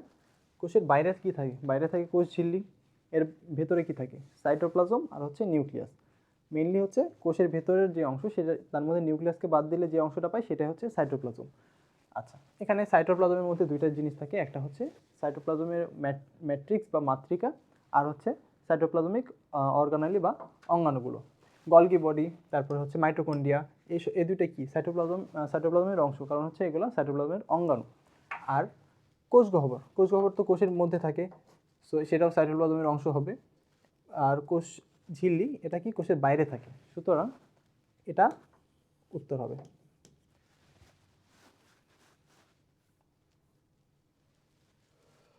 মাইটোকন্ড্রিয়ার ভেতরের স্তরের ভাঁজকে কি বলা হয়? মাইটোকন্ড্রিয়ার স্তর কয়টা ছিল মনে আছে? দুইটা স্তর ছিল, একটা বাইরের স্তর, একটা হচ্ছে ভেতরের স্তর। ভেতরের স্তরটা ভেতরের দিকে ভাঁজ হয়ে থাকে, এগুলোকে বলা হতো ক্রিস্টি। ঠিক আছে, তাহলে এটার কি উত্তরে হবে কি? ক্রিস্টি। আর মাইক্রোভিলাই কি? এটা তো বলেছি, এটা তো হবে না, তাইলে ল্যামেলাম, এটাও হবে না। অক্সিজমটা কি? এই ক্রিস্টির গায়ে ছোট ছোট দানাদার অংশ লেগে থাকে, যার মধ্যে বিভিন্ন ধরনের এনজাইম এগুলো থাকতে পারে। তো এটাই হচ্ছে তোমার অক্সিজম। সুতরাং এটাও হবে না, এটাও হবে না, এটাও হবে না, অ্যান্সার হবে ক্রিস্টি।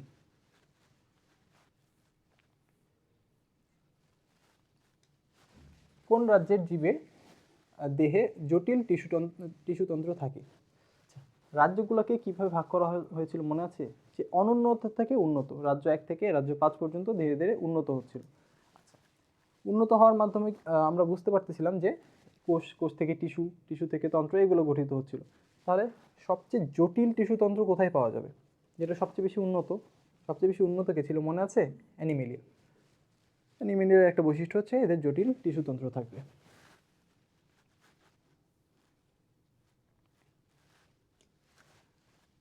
কোনটি পেনিসিলিয়ামের কোষপ্রাচীর তৈরি করে? পেনিসিলিয়াম কোন রাজ্যের অন্তর্ভুক্ত ছিল মনে আছে না? ছত্রাকের মধ্যে ছিল এরা।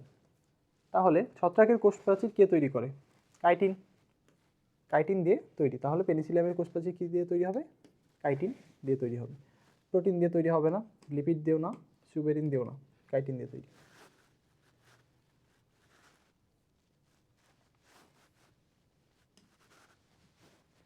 ক্লোরোপ্লাস্টের কোন অংশে সূর্যালোককে আবদ্ধ করে? ক্লোরোপ্লাস্ট যদি আমরা দেখি, সেখানে কি কি থাকবে? সেখানে তোমার হচ্ছে ক্লোরোপ্লাস্টের হচ্ছে ম্যাট্রিক্স থাকে, এবং তার ভেতরে তোমার হচ্ছে থাইলাকয়েড থাকে। থাইলাকয়েডগুলো মিলে কি তৈরি করে? গ্রানা তৈরি করে। এই গ্রানাগুলো কি সবুজ টাইপের কালার থাকে না, যার মধ্যে হচ্ছে ক্লোরোফিল থাকে, ক্লোরোফিল এবং ক্লোরোফিল এ, ক্লোরোফিল বি, এগুলো থাকে। তো সূর্যের আলোকে এই গ্রানাগুলো কি করে? গ্রহণ করে তোমার হচ্ছে আলোক শক্তিকে রাসায়নিক শক্তিতে রূপান্তর করে। তাহলে এখানে বলো যে কি অ্যান্সার হবে? গ্রানা। সুতরাং সালোক সংশ্লেষণের ক্ষেত্রে যে দুইটা ধাপ, আলোক পর্যায় এবং অন্ধকার পর্যায়, আলোক পর্যায়টা সম্পন্ন হয় গ্রানাতে, এই জন্যই এটা সূর্যালোককে আবদ্ধ করে। আর অন্ধকার পর্যায়টা সেটা সম্পন্ন হয় হচ্ছে স্ট্রোমাতে।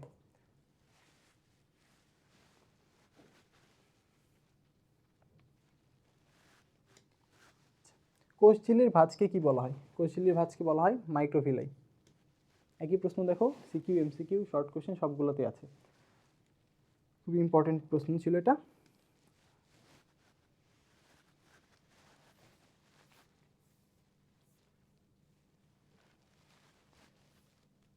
এই যে দেখো, এখানে তোমাদের জন্য সুন্দর একটা ফিগার দেওয়া আছে মাইক্রোভিলাইয়ের। এই যে এটা হচ্ছে কোষঝিল্লি ছিল, এখান থেকে আঙ্গুলের ন্যায় অভিক্ষেপ সৃষ্টি হয়ে গেছে।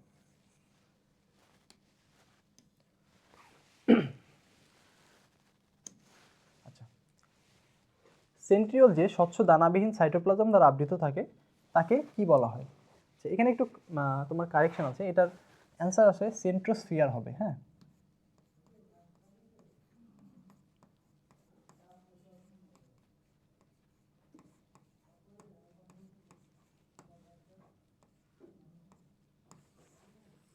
এটা অ্যান্সারটা হবে সেন্ট্রোস্ফিয়ার। কেন? দেখো, এই যে দেখো, এটা হচ্ছে একটা সেন্ট্রোজোম। সেন্ট্রোজোম কী কী নিয়ে গঠিত? একটা হচ্ছে সেন্ট্রিওল থাকে দুইটা, আর হচ্ছে সেন্ট্রিওলের চারপাশে যেই তরল বা অর্ধতরল যে অংশটা থাকে ঘন টাইপের, সেটা হচ্ছে তোমার সেন্ট্রোস্ফিয়ার। এই সেন্ট্রোস্ফিয়ার এবং সেন্ট্রিওল এই দুইটা মিলেই তোমার হচ্ছে তৈরি করে সেন্ট্রোজোম। সুতরাং এটা অ্যান্সার হবে সেন্ট্রোস্ফিয়ার। স্পিন্ডল তৈরিতে ভূমিকা রাখে কোনটি? সেন্ট্রিওল, এন্ডোপ্লাজমিক রেটিকুলাম, মাইটোকন্ড্রিয়া নাকি রাইবোজোম? অবশ্যই সেন্ট্রিওল। সেন্ট্রিওলটা কী করে? স্পিন্ডল যন্ত্রগুলো তৈরি করে। আর স্পিন্ডল যন্ত্র কোথায় হেল্প করে? কোষ বিভাজনের ক্ষেত্রে হেল্প করে। এন্ডোপ্লাজমিক রেটিকুলাম কী করে? তোমার উদ্ভিদ তোমার হচ্ছে কোষকে দৃঢ়তা প্রদান করে।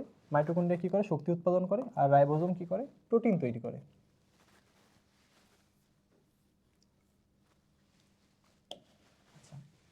ফাইকোসায়ানিন থাকলে উদ্ভিদের বর্ণ কী হতে পারে? ফাইকোসায়ানিন, সায়ানিন বলতে আমরা মেনলি নীলকে বোঝাই। তাহলে ফাইকোসায়ানিন এর কারণে কি কালার হবে? নীল কালার হবে। এছাড়া আরও কিছু ইম্পর্টেন্ট ইয়ে আছে, যেমন দেখো জ্যান্থোফিল। জ্যান্থোফিলের এখানে দেখো হয়ের মতো একটা অংশ আছে না, এখান থেকে মনে রাখবা যে জ্যান্থোফিল এখানে হ আছে, ফলে এটা হলুদ হবে। ক্যারোটিন, ক্যারোটিন তো অবশ্যই কমলা হবে, কত ক্যারোটিন কত কমলা। আচ্ছা, এরপরে ফাইকো এরিথ্রিন। আচ্ছা, আমরা যে লোহিত রক্তকণিকার কথা বললাম সেটাকে কি বলা হয়? এরিথ্রোব্লাস্টও বলা হয়। তো এই এরিথ্রোব্লাস্ট বা হচ্ছে লোহিত রক্তকণিকা এর কালার কি? লাল। তাহলে ফাইকো এরিথ্রিন এর কালারটা কী হবে? লাল হবে। আর ফাইকোসায়ানিন লাস্টে দেখো নীল আছে, নীল থেকে মনে রাখবা নীল, তাহলে ফাইকোসায়ানিন কালার হবে নীল।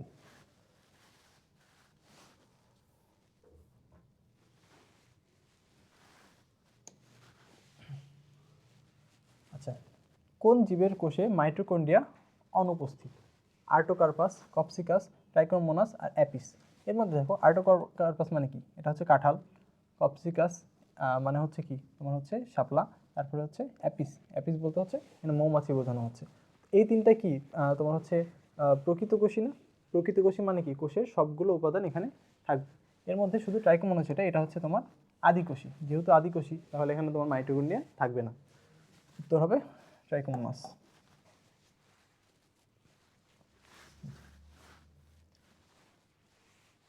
কোলেনকাইমা টিস্যু কোথায় দেখা যায়? পাতার শীর্ষে, উদ্ভিদের কর্টেক্স, ফল ও বীজস্তক, পাতার শিরায়। এটা মুখস্থ পড়া, তোমাদের বইয়ে দেখবে দেওয়া আছে যে পাতার শিরা, পত্রবিন্দু এগুলোতে তোমার হচ্ছে কোলেনকাইমা থাকে। ঠিক আছে, তাহলে এখানে কোন অপশনটা আছে? দেখো পাতার শিরা আছে, সুতরাং এটার উত্তর হবে পাতার শিরা। আচ্ছা, এর মাধ্যমে তোমাদের সেট এ এর সমাধান সম্পন্ন হবে। আচ্ছা, এখন আমরা সেট বি নিয়ে কথা বলি। সৃজনশীল প্রশ্নের প্রশ্ন 1-এ আসো। প্রথম প্রশ্নটা কি বলেছে? হিস্টোলজি কাকে বলা হয়? হিস্টো মানে কি? হিস্টো মানে হচ্ছে টিস্যু, আর লজি মানে তো নলেজ। তাহলে হিস্টোলজিতে কী নিয়ে আলোচনা করা হবে? টিস্যু নিয়ে। তাহলে জীববিজ্ঞানের যে শাখায় জীবদেহের টিস্যু সমূহের গঠন, বিন্যাস, কার্যাবলী ইত্যাদি আলোচনা করা হবে তাকে বলা হবে হিস্টোলজি। খ নম্বর প্রশ্ন কি বলছে? জীবের শ্রেণীবিন্যাসের কারণ কি? ওই তো একই কারণ। শ্রেণীবিন্যাস বলতে কি বোঝায়? যে ধাপে ধাপে বিন্যস্ত করা, তাই তো। আচ্ছা, তো এটার কারণ কি? এই বিশাল জীবজগৎকে সহজভাবে, অল্প পরিশ্রমে এবং অল্প সময়ে সঠিকভাবে জানার জন্য, বিভিন্ন জীবের দল উপদল এগুলো সম্পর্কে জানার জন্য, তোমার বিবর্তন সম্পর্কে ভালো মতো জানার জন্য, পূর্ণাঙ্গ জ্ঞানকে সংক্ষিপ্তভাবে উপস্থাপন করার জন্য, মানব কল্যাণের জন্য এটাকে ব্যবহার করার জন্য, এই সব কিছুর কারণে তোমার শ্রেণীবিন্যাসটা গুরুত্বপূর্ণ। গ নম্বর প্রশ্ন কি বলছে দেখো? উদ্দীপকে জেড জীবের রাজ্যগত অবস্থান ব্যাখ্যা করো। এখন আসো আমরা দেখি জেড জীবটা কি। আচ্ছা, এক্স থেকে শুরু করি। এক্স হচ্ছে কাইটিন দিয়ে তৈরি গঠিত কোষপ্রাচীর যুক্ত জীব। এটি কি? এটাকে ছত্রাক বলা যায় না, অর্থাৎ এটা হচ্ছে ফানজাই। ওয়াই হচ্ছে সপুষ্পক জীব, মানে কি? প্ল্যান্টি রাজ্যের অন্তর্ভুক্ত। জেড মানে কি? খাদ্য গলাধকরণকারী জীব, অর্থাৎ এটা কি? অ্যানিমেলিয়া রাজ্যের অন্তর্ভুক্ত। আমাদের কাছে চেয়েছে জেড জীবের রাজ্যগত অবস্থান, তাহলে জেড হচ্ছে অ্যানিমেলিয়া। তাহলে এখন আসো কেন এটাকে অ্যানিমেলিয়া বলা হচ্ছে। এর বৈশিষ্ট্যগুলো দেখো। এরা হচ্ছে সুকেন্দ্রিক বহুকোষী প্রাণী। এদের কোষে কোনো বড় কোষ প্লাস্টিড এগুলো থাকে না। এগুলো থাকে কোথায়? এগুলো উদ্ভিদে থাকে, যেটা হচ্ছে প্লান্টি রাজ্যের মধ্যে পড়তেছে। আচ্ছা, যেহেতু প্লাস্টিড নাই, তার মানে কি এরা কি নিজের খাদ্য নিজে তৈরি করতে পারবে? পারবে না। তাহলে এদের খাদ্যের জন্য অন্যের উপর নির্ভর করতে হবে। এরা খাদ্য গলাধকরণের মাধ্যমে গ্রহণ করে, অর্থাৎ এরা হচ্ছে পরের উপর নির্ভরশীল, পরভোজী। এই যে দেখো এখানে বলা হচ্ছে এই কেন এরা হেটারোট্রপিক। হেটারোট্রপিক মানে কি? পরভোজী, কারণ নিজের খাদ্য নিজে তৈরি করতে পারে না। এদের দেহে জটিল টিস্যুতন্ত্র বিদ্যমান, ঠিক আছে। আচ্ছা, এদের যৌনজননটা কীভাবে হবে, প্রজননটা কীভাবে, যৌনজননের মাধ্যমে বংশ বিস্তার করবে। আচ্ছা, পরিণত ডিপ্লয়েড পুরুষ এবং স্ত্রী প্রাণী জননাঙ্গ থেকে হ্যাপ্লয়েড গ্যামেট উৎপন্ন হয়। আচ্ছা, আমরা বলছি যে এদের ক্ষেত্রে কি থাকে, যৌন প্রজনন ঘটে। যৌন প্রজনন কখন ঘটবে, যখন একটা পুং গ্যামেট এবং স্ত্রী গ্যামেট এই দুটো মিলিত হবে। আচ্ছা, পুং গ্যামেট এবং স্ত্রী গ্যামেট এই দুটো কীভাবে তৈরি হয়, মায়োসিসের মাধ্যমে পুং গ্যামেট এবং স্ত্রী গ্যামেট তৈরি হয়। আচ্ছা, ধরো পুরুষ এবং স্ত্রী দুটো প্রাণীর মধ্যে হচ্ছে ডিপ্লয়েড থেকে হ্যাপ্লয়েড গ্যামেটগুলো উৎপন্ন হলো। দুইটা গ্যামেট যখন মিলিত হবে অর্থাৎ নিষেক ঘটবে, তখন তৈরি করবে কি, জাইগোট তৈরি করবে। সেই জাইগোটটা ধীরে ধীরে ডেভেলপ করবে এবং তোমার হচ্ছে বৃদ্ধিপ্রাপ্ত হবে। সো এটা হচ্ছে তোমার ভ্রূণ তৈরির মাধ্যমে তাদের সন্তানটাকে বৃদ্ধি করে। এই কারণে এদের ভ্রূণের বিকাশকালে ভ্রূণীয় বেশ কয়েকটা স্তর তৈরি হয়, মেনলি 4টা স্তর তৈরি হয় আর 3টা স্তর, সরি।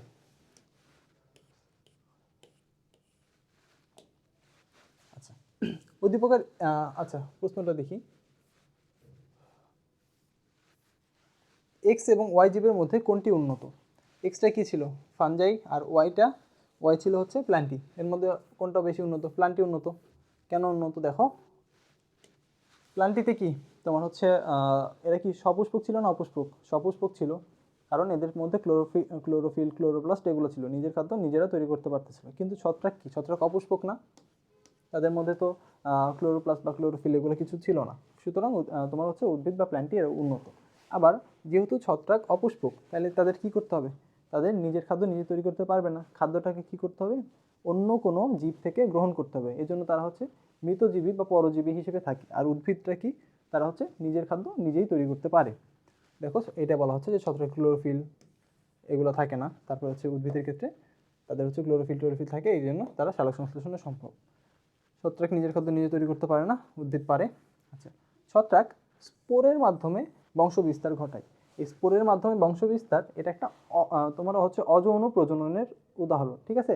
ছত্রাক একটা স্পোর তৈরি করে, পরবর্তীতে একটা প্রতিকূল পরিবেশ পার করার জন্য এরকম স্পোর তৈরি করে। এই স্পোরটা যখন অনুকূল পরিবেশ পায়, তখন আবার বৃদ্ধি পেয়ে ছত্রাকে পূর্ণাঙ্গ ছত্রাকে পরিণত হয়। এটা হচ্ছে তোমার স্পোরের মাধ্যমে বংশবৃদ্ধি। আর উদ্ভিদের ক্ষেত্রে কি ঘটে, যৌনজনন ঘটে। মানে কি, একটা পুং গ্যামেট আর একটা হচ্ছে স্ত্রী গ্যামেট উৎপন্ন হবে। এটা হচ্ছে তোমার অ্যানাইসোগ্যামাস পদ্ধতিতে তাদের যৌনজননটা সম্পন্ন হয়। অ্যানাইসোগ্যামাস মানে কি, একটা যে হচ্ছে স্ত্রী জননকোষ যেটা থাকবে সেটা থাকবে বড় এবং অচল, আর যেটা হচ্ছে পুংজনন কোষ থাকবে সেটা হচ্ছে ছোট এবং সচল থাকবে। এই দুটার মাধ্যমে তোমার হচ্ছে যৌনজনন সম্পন্ন করবে। আচ্ছা, তারপরে দেখো, ছত্রাককে মূলকাণ্ড পাতায় বিভক্ত করা যায় না। কেন যায় না? কারণ তাদের দেখে তুমি বুঝতে পারবো না যে কোনটা মূল, কোনটা কাণ্ড, কোনটা পাতা। কিন্তু উদ্ভিদের ক্ষেত্রে মূল কাণ্ড পাতায় বিভক্ত করা যায়। আচ্ছা, পরিবহন টিস্যু উদ্ভিদের ক্ষেত্রে উন্নত, কিন্তু ছত্রাকের ক্ষেত্রে এটা অনুপস্থিত, ঠিক আছে, কিন্তু উদ্ভিদের ক্ষেত্রে উপস্থিত। তো এই যে 6টা পয়েন্টে আমরা আলোচনা করলাম, সবগুলোতেই দেখলাম উদ্ভিদটা কি ছিল, উদ্ভিদের বৈশিষ্ট্যটা বেশি উন্নত ছিল। সুতরাং আমরা বলতে পারি যেখানে উদ্ভিদের যে বৈশিষ্ট্য সেটা হচ্ছে সবচেয়ে বেশি উন্নত। আচ্ছা, 2 নম্বর প্রশ্নে আসো। দেহকোষ কাকে বলে? দেহকোষ কাকে বলবে? তোমার দেহ তৈরিতে যে কোষটা কাজে লাগতেছে সেটাই তো দেহকোষ। দেখো, বহুকোষী জীবের যেসব কোষ শুধু জীবদেহ গঠন করে সেগুলোকে বলা হয় দেহকোষ, ঠিক আছে। আচ্ছা, কোষ মেনলি 2 ধরনের, একটা হচ্ছে দেহকোষ আর একটা হচ্ছে জনন কোষ। দেহকোষগুলো দেহ তৈরি করবে, জনন কোষ কী করবে, ওই যে তোমার হচ্ছে জনন কোষগুলো তোমার যৌনজননে হেল্প করবে। নিউক্লিয়াসকে কোষের প্রাণকেন্দ্র বলা হয় কেন? নিউক্লিয়াসটার মধ্যে কী কী থাকে বলো তো? নিউক্লিয়াসের মধ্যে কী থাকে? ক্রোমাটিন তন্তু থাকে, ডিএনএ আরএনএ এই সব কিছু থাকে। এখন এই ডিএনএ আরএনএ এগুলো তো আমাদের সবার বৈশিষ্ট্যগুলো নিয়ন্ত্রণ করতেছে, তাই তো? আমাদের যত দেহের যত কার্যাবলী আছে সবগুলো নিয়ন্ত্রণ করতেছে নিউক্লিয়াস। কীভাবে? এর মধ্যে যে ডিএনএ বা আরএনএ আছে সেগুলো মেনলি তোমার এই বৈশিষ্ট্যগুলোকে নিয়ন্ত্রণ করতেছে। তাহলে একটা কোষের সকল কাজ যেহেতু নিউক্লিয়াস নিয়ন্ত্রণ করতেছে, এই জন্য এটাকে বলা হয় হচ্ছে কোষের প্রাণকেন্দ্র। আচ্ছা, 3 নম্বর পয়েন্টে কি বলা হচ্ছে, আর এবং এস এর গঠনগত অমিল বর্ণনা করো। এখানে আরটা কি? আরটা হচ্ছে তোমার দেখো ফ্লোয়েম টিস্যুর গঠন। মানে গঠনগত উপাদান সিভ নল। এই যে এটা হচ্ছে সিভ নল। আর এসটা কি? এসটা হচ্ছে ভেসেল। ভেসেল কার অংশ? জাইলেমের অংশ। তাহলে এই দুটার মধ্যে গঠনগত ভিন্নতা কি কি আছে দেখো।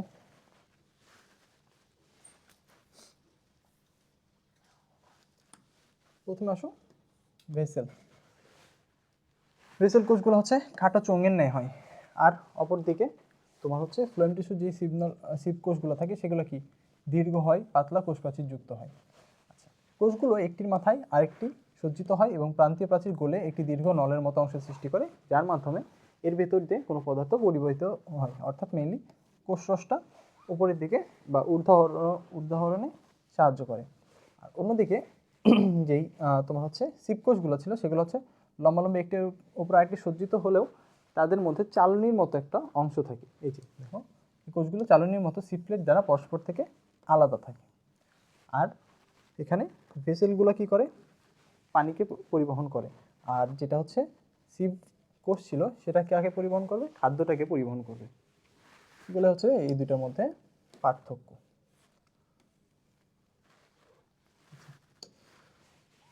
ভানাম্বা বলেছে প্রথম চিত্রটির বিভিন্ন কোষের বর্ণনা দাও। প্রথম চিত্রটা কি ছিল? ফ্লোয়েমের চিত্র। অ্যান্ড ফ্লোয়েমের যে 4টা কোষ আছে সেগুলোর বর্ণনা দিতে হবে।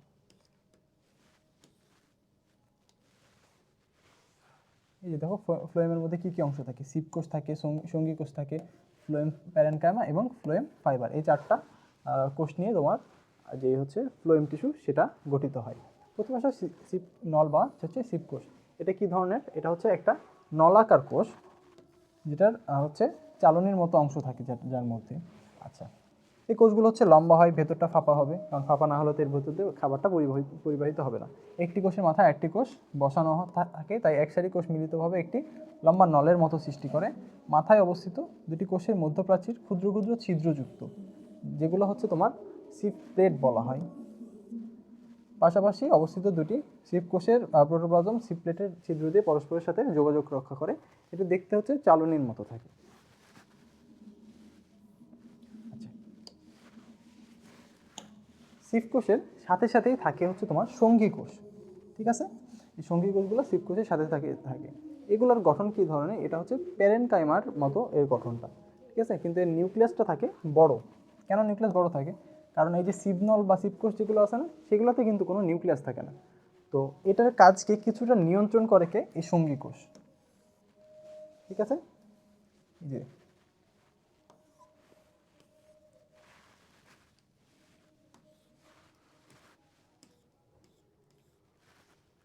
তিন নম্বরে কি থাকে? Phloem parenchyma.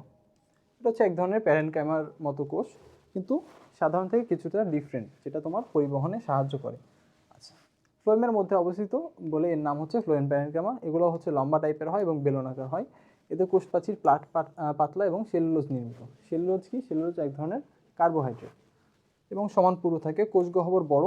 সব ধরনের ফ্লোয়েম টিস্যুতে এদের দেখা যায় না, তাহলে স্পেসিফিক কোনো টিস্যুতে এদের দেখা যায়। ফ্লোয়েম ফাইবার সেকেন্ডারি ফ্লোয়েমে অবস্থিত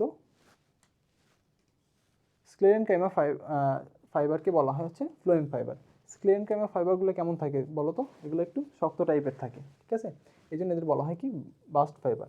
এটা কোথায় দেখা যায়? এটা দেখা যায় হচ্ছে তোমার পাটের আঁশে। যে পাট দিয়ে বিভিন্ন দড়ি তৈরি করা হয় না, সেই পাটের আঁশে এই ফ্লোয়েম ফাইবারটা দেখা যায়। এটা কিন্তু একটা ইম্পর্টেন্ট এমসিকিউ। আচ্ছা, সেকেন্ডারি ফ্লোয়েম বলতে কি বোঝায়? প্রাইমারি ফ্লোয়েম হচ্ছে প্রথমে যে ফ্লোয়েমটা উৎপন্ন হলো সেটা হচ্ছে প্রাইমারি। এরপরে সেটা তোমার হচ্ছে ডেভেলপ হয়ে ম্যাচিউর যখন হবে সেটাকে বলা হয় হচ্ছে সেকেন্ডারি ফ্লোয়েম। ওকে, 2 নম্বর প্রশ্ন শেষ আমাদের। এখন হচ্ছে 3 নম্বর প্রশ্ন। নিচের চিত্রগুলো লক্ষ্য করো এবং সংশ্লিষ্ট প্রশ্নের উত্তর দাও। প্রথমে আসো অন্তঃক্ষরা গ্রন্থি। যে সকল নালীবিহীন গ্রন্থি থেকে হরমোন উৎপন্ন হয় তাদের বলা হয় অন্তঃক্ষরা গ্রন্থি। এখানে উদাহরণ দেওয়া আছে, ধরো থাইরয়েড, অগ্নাশয়, পিটুইটারি গ্রন্থি, এগুলো। আচ্ছা, এরপর আসো 2 নম্বরে কি বলা হচ্ছে? কোন টিস্যুকে পরিবহন টিস্যু বলা হয়? আমরা একটু আগে একটা পড়ছিলাম যে জটিল টিস্যুকে বলা হয় হচ্ছে পরিবহন টিস্যু। জটিল টিস্যু কী নিয়ে গঠিত? জাইলেম এবং ফ্লোয়েম নিয়ে। জাইলেম কি করে? তোমার হচ্ছে খাদ্যরসকে তোমার মাটি থেকে নিয়ে উদ্ভিদের সারা দেহে ছড়িয়ে দেয়। আর তোমার হচ্ছে ফ্লোয়েম কী করে? ফ্লোয়েম হচ্ছে পাতায় তৈরিকৃত খাদ্য সারা দেহে ছড়িয়ে দেয়। এই জন্য এই দুটাকে মিলে বলা হয় হচ্ছে জটিল টিস্যু, যারা হচ্ছে পরিবহন টিস্যু বলা হয়।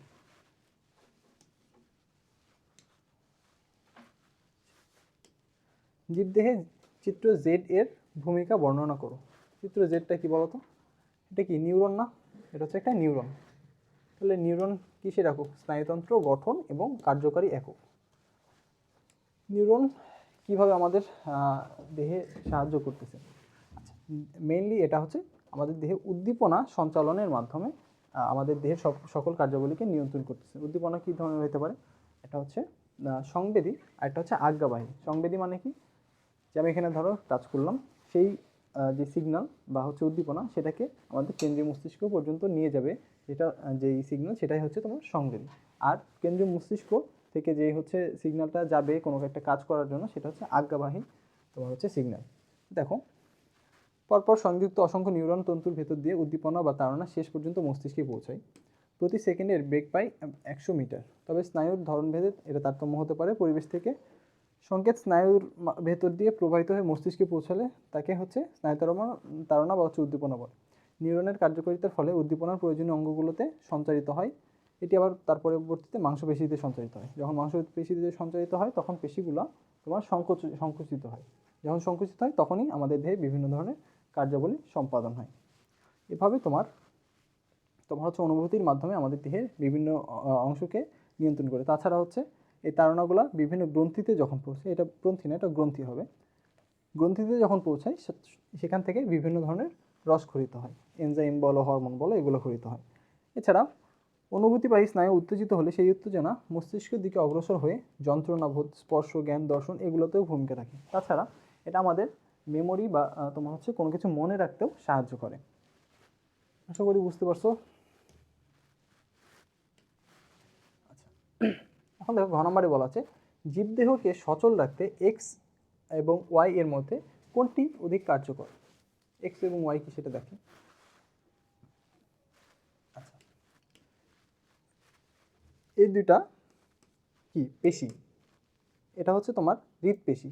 কীভাবে বুঝলাম হৃদপেশি? এখানে দেখো ইন্টারক্যালেটেড ডিস্ক আছে এবং এটা হচ্ছে শাখান্বিত, এই যে শাখান্বিত, কিন্তু এটাতে ইন্টারক্যালেটেড ডিস্ক থাকে না এবং তারা হচ্ছে তোমার শাখান্বিত নয়। সুতরাং এটা কি? এটা হচ্ছে তোমার ঐচ্ছিক পেশি। তো হৃদপেশি এবং ঐচ্ছিক পেশি এই দুটোর মধ্যে কোনটা বেশি কার্যকর? অবশ্যই হৃদপেশি বেশি কার্যকর। কেননা হৃদপেশি কি গঠন করে? আমাদের হৃৎপিণ্ড গঠন করে। হৃৎপিণ্ডের কাজ কি? হৃৎপিণ্ড আমাদের সারা দেহে রক্তটাকে সঞ্চালন করে। এখন রক্ত সঞ্চালনের মাধ্যমে রক্তের সাথে সাথে খাদ্য বলো বা হচ্ছে অক্সিজেন বলো, এগুলা তোমার সারা দেহে ছড়িয়ে যায় এবং কোষগুলো রক্ত থেকে অক্সিজেন এবং খাদ্যগুলো নেয়, যার ফলে এর মধ্যে শক্তি উৎপাদন হয়। এরপরে এই রক্ত আরেকটা কি কাজ করে? সেটা হচ্ছে দেহ থেকে কার্বন ডাইঅক্সাইডকে বের করার জন্য তোমার ফুসফুসে নিয়ে আসে। তো কোষে যেই কার্বন ডাইঅক্সাইড উৎপন্ন হলো সেটাকে রক্তের মাধ্যমে তোমার হচ্ছে ফুসফুসে আসে এবং ফুসফুস থেকে আলটিমেটলি তোমার হচ্ছে বের হয়ে যায়। তো আমাদের দেহ যদি তোমার রক্ত সঞ্চালন যদি না হতো তাহলে কি আমরা বেঁচে থাকতে পারতাম? অবশ্যই পারতাম না। ঠিক আছে, তো এই কাজটা মেইনলি কে করতেছে? হৃদপেশি না? সুতরাং হৃদপেশি বেশি কার্যকর। অন্যদিকে ঐচ্ছিক পেশি কোনগুলো? যেগুলোকে আমরা নিজের ইচ্ছা অনুসারে নড়াচড়া করতে পারি। অনেক সময় দেখবা যে মানুষেরা হচ্ছে প্যারালাইসিস হয়ে যায়, তখন কি হয়? তাদের এক পাশ হচ্ছে নরনকম থাকে না, নড়াচড়া করতে পারে না। ঠিক আছে, তো সেই মানুষগুলো কি মারা যায়? মারা তো যায় না। তো ঐচ্ছিক পেশি যদি কাজ না করতে পারে সেই মানুষ তো মারা যাবে না, কিন্তু তোমার হচ্ছে হৃদপেশি যদি কার্যকর না হয় তাহলে মানুষটা মারা যাবে। সুতরাং আমাদের জীবনকে সচল রাখতে হলে মেইনলি তোমার হচ্ছে হৃদপেশির ভূমিকা বেশি।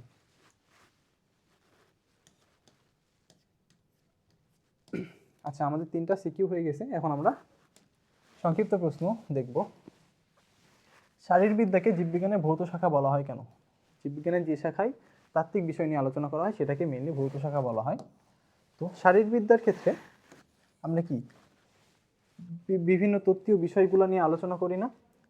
যেমন হচ্ছে শ্বসন, রেচন, সালোক সংশ্লেষণ, এসব কিছু নিয়ে আলোচনা করা হয়। এখানে কি কোনো অ্যাপ্লাই বা কোনো হচ্ছে তোমার প্রয়োগ রয়েছে? এখানে তো কোনো প্রয়োগ নয়, শুধু এই জ্ঞানটা আমরা গ্যাদার করতেছি।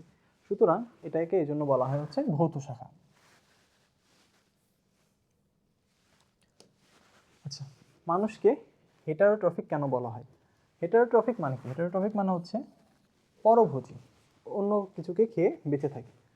মানুষ তো হচ্ছে অ্যানিমেলিয়া রাজ্যের অন্তর্গত। তো মানুষ কি নিজের খাদ্য নিজে তৈরি করতে পারে? পারে না তো, কারণ মানুষের হচ্ছে প্লাস্টিড বা এরকম কিছুই থাকে না।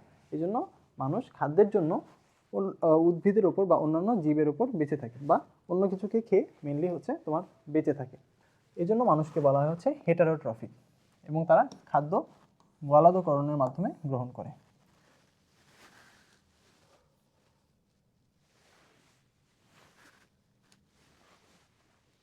বহুকোষী জীবের দেহকোষকে প্রকৃত কোষ কেন বলা হয়? আচ্ছা, প্রকৃত কোষগুলো কাদের বলবো? যেসব কোষে তোমার নিউক্লিয়াসগুলো সুগঠিত থাকে তাদের আমরা বলি প্রকৃত কোষ। বহুকোষী জীবের ক্ষেত্রে দেখা যায় যে তাদের যে দেহ গঠনে যে কোষগুলো লাগতেছে বা দেহকোষ যেটা, তাদের গঠনে নিউক্লিয়ার মেমব্রেন থাকতেছে, তারপরে হচ্ছে তোমার নিউক্লিয়াসের মধ্যে ক্রোমাটিন যে তন্তুগুলো আছে সেগুলো সুসজ্জিতভাবে থাকতেছে, নিউক্লিওলাস থাকতেছে, এবং যে ক্রোমাটিন তন্তু সেটা ডিএনএ প্লাস হচ্ছে হিস্টোন প্রোটিন এগুলো দিয়ে গঠন হচ্ছে। এজন্য বহুকোষী জীবের দেহকোষকে প্রকৃতকোষী বলা হয়।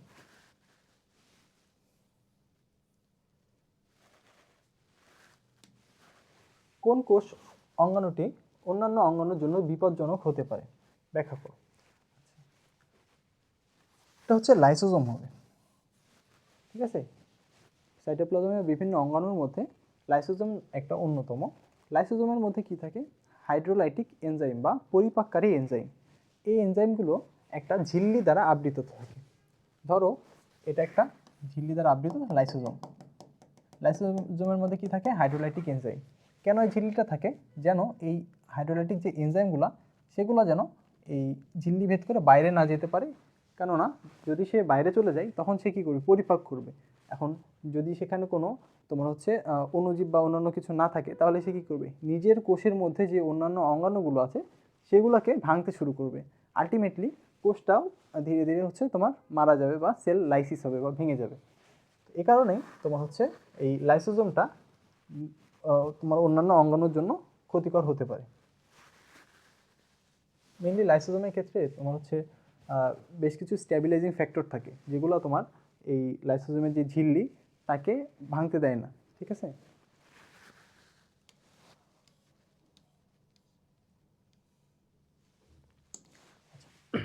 শ্বেতরক্তকণিকা ও লাইসোজোমকে কার্যগত দিক থেকে সদৃশ বিবেচনা করা হয় কেন? লাইসোজোমের কাজ কি ছিল? লাইসোজোমের কাজ হচ্ছে জীবাণুকে ধ্বংস করা। সে কি করে? ফ্যাগোসাইটোসিস পদ্ধতি থেকে জীবাণুকে ভক্ষণ করে, ঠিক আছে। আর হচ্ছে শ্বেতরক্তকণিকার মধ্যে আমরা পড়ছিলাম না যে মনোসাইট, তারপরে হচ্ছে তোমার নিউট্রোফিল, এগুলো কি করে? এগুলো হচ্ছে ফ্যাগোসাইটোসিস পদ্ধতিতে জীবাণুকে ভক্ষণ করে, তাই তো।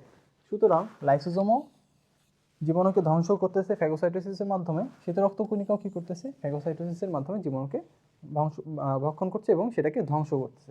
এই জন্য তারা কার্যগতভাবে একই। আচ্ছা, পিটুইটারি কে অন্তঃক্ষরা গ্রন্থি কেন বলা হয়? এটা আমরা আগেও পড়েছি। অন্তঃক্ষরা গ্রন্থি বলতে বোঝায় নালীবিহীন গ্রন্থি যেখান থেকে হরমোন উৎপন্ন হয়। পিটুইটারি গ্রন্থি থেকেও বিভিন্ন ধরনের হরমোন উৎপন্ন হয়, যেমন হচ্ছে somatotropin hormone, gonadotropic hormone, thyroid stimulating hormone, এসবগুলো উৎপন্ন হয়। এই জন্য এটাকে বলা হয় হচ্ছে খরিত হয় আর কি, এই জন্য এটাকে অন্তঃক্ষরা গ্রন্থি বলা হচ্ছে। ফাঞ্জাইয়ের বৈশিষ্ট্যগুলো কী কী? ফাঞ্জাই মানে কি? ছত্রাক। তাহলে তার কী কী বৈশিষ্ট্য আছে আমরা আসলে দেখে নিই। এক নম্বর কি? এরা হচ্ছে স্থলজ মৃতজীবী বা পরজীবী হতে পারে। এদের দেহ এককোষী মাইসেলিয়াম বাহক দিয়ে গঠিত হতে পারে। এতে সুগঠিত নিউক্লিয়াস থাকে, কারণ হচ্ছে এরা সুপার কিংডম 2 এর মধ্যে পড়তেছিল। আচ্ছা, এদের কোষ প্রাচীরে স্পেশাল একটা গঠন আছে, সেটা হচ্ছে কাইটিন দিয়ে নির্মিত। এরা তো খাদ্য তৈরি করতে পারে না, কারণ এদের হচ্ছে ক্লোরোপ্লাস্ট থাকে না। এই জন্য এরা খাদ্য শোষণ পদ্ধতিতে গ্রহণ করে এবং স্পোরের মাধ্যমে তারা বংশ বিস্তার করে, যেমন কি ইস্ট, পেনিসিলিয়াম, মাশরুম এগুলো।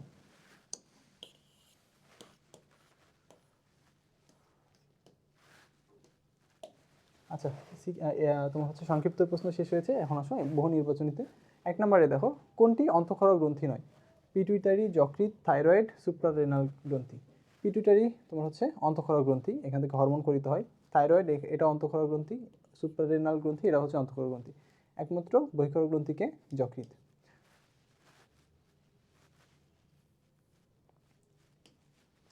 আচ্ছা, আদিকোষে সুগঠিত নিউক্লিয়াস থাকে না, এটা ঠিক আছে।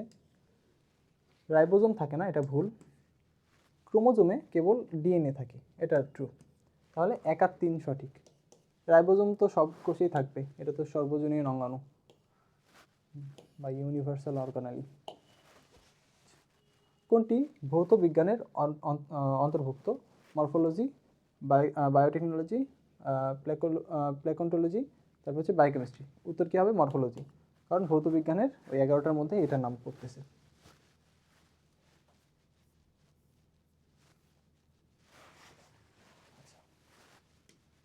পৃথিবীতে প্রাণের বিকাশ নিয়ে আলোচনা করা হয় কোথায়? ইকোলজি, ইভলিউশন, জেনেটিক্স, ভ্রূণবিদ্যা। উত্তর কী হবে? ইভলিউশন। ইভলিউশন মানে কি? বিবর্তন না? তো এই প্রাণের বিকাশটা তো বিবর্তনে আলোচনা করা হয়, বাকিগুলোতে তো আলোচনা করানো হয় না। ইকোলজি মানে কি? বাস্তুবিদ্যা। এখানে কি বাস্তুতন্ত্রের সাথে তোমার পরিবেশের যে সম্পর্ক সেটা আলোচনা করা হয়। জেনেটিক্সে কি? জিন নিয়ে আলোচনা করা হয়। ভ্রূণবিদ্যায় ভ্রূণ নিয়ে আলোচনা করা হয়। সুতরাং উত্তর হবে ইভলিউশন।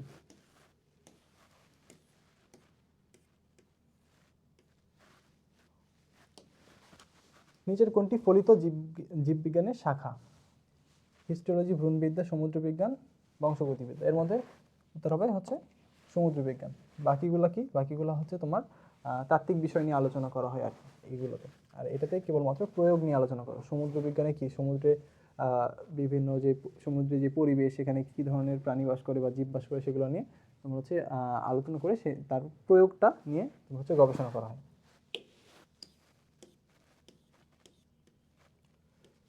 এই দেখো, এটা হচ্ছে ফলিতর মধ্যে পড়তেছে। সর্বপ্রথম জীবের পূর্ণ শ্রেণীবিন্যাস এবং নামকরণের ভিত্তিকে প্রবর্তন করেন ক্যারোলাস লিনিয়াস। হুইটেকার কী করছিল? 5টা রাজ্যে ভাগ করছিল। মার্কুলিস কী করছিল? তিনি হচ্ছে সেটাকে আবার 2টা সুপার কিংডমে ভাগ করছিল। আর অ্যারিস্টটলকে হচ্ছে প্রাণীবিজ্ঞানের জনক বলা হয়। প্লাস্টিকের কোথায় সূর্যের আলো আবদ্ধ হয়? এই যে আগে বলছিলাম যে গ্রানাতে তোমার হচ্ছে আবদ্ধ হয়।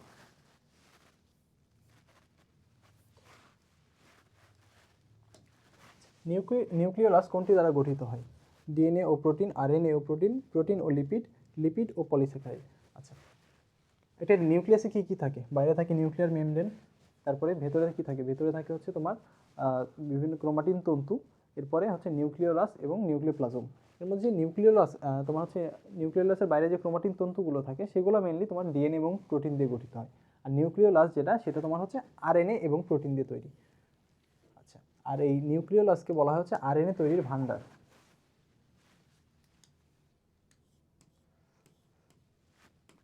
নিচের কোনটি কোষ বিভাজন দ্বিবিভাজন প্রক্রিয়া সম্পন্ন হয়? যেটা সবচেয়ে অনুন্নত হবে কোনটা?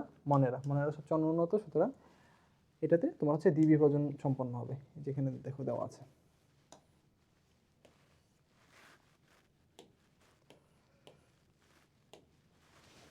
সিলিয়া যুক্ত এপিথেলিয়াম কোথায় পাওয়া যায়?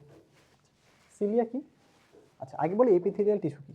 এপিথেলিয়াল টিস্যু হচ্ছে আবরণী টিস্যু, ঠিক আছে? এই এপিথেলিয়াল টিস্যু কোনটাতে? সিলিয়া যুক্ত হবে। তো এই এপিথেলিয়াম সাপোজ হচ্ছে এটা হচ্ছে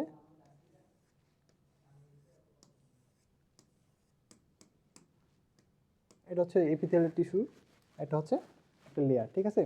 এখানে সিলিয়া হচ্ছে তোমার সুতার মতো, ছোট সুতার মতো বা অংশ। এই জিনিসটা কি? এটা হচ্ছে রূপান্তরিত এক ধরনের এপিথেলিয়াল টিস্যু। এই জিনিসটা কিসে হেল্প করে? এটা ধরো কোনো কিছুকে তোমার হচ্ছে ওই এপিথেলিয়াল টিস্যু থেকে সরিয়ে ফেলতে হবে।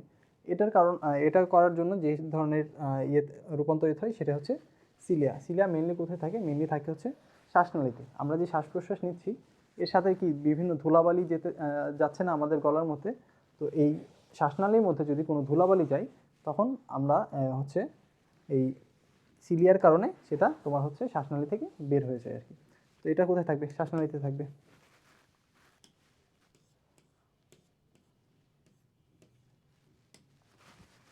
কোন পদার্থ জমা হয়ে অস্থির দৃঢ়তা প্রদান করবে? লৌহ, ক্যালসিয়াম, কার্বন, সালফার। এটা ছোটোবেলা থেকে সবাই জানো, এটা উত্তর হবে ক্যালসিয়াম। অস্থির গঠনটা মেনলি তোমার হচ্ছে 97% ক্যালসিয়াম থাকে। আমরা এই জন্য তো বলি যে হাত পা ব্যথা করলে বলি হচ্ছে যে ক্যালসিয়াম খাও, ক্যালসিয়ামের ওষুধ খাও, এগুলো। নিচের কোনটি স্পোর দিয়ে বংশ বৃদ্ধি হয়? আমরা পড়ছিলাম যে হচ্ছে ফানজাই বা হচ্ছে ছত্রাক যেগুলো আছে তাদের স্পোরের মাধ্যমে বংশবৃদ্ধি হয়। এখানে কোনটা ছত্রাক দেখো? প্যারামাইসিয়াম, ডায়াটম, নীলাভ সবুজ শৈবাল এগুলো কোনোটাই ছত্রাক না। এখানে পেনিসিলিয়াম যেটা সেটা ছত্রাক, সুতরাং উত্তর হবে পেনিসিলিয়াম।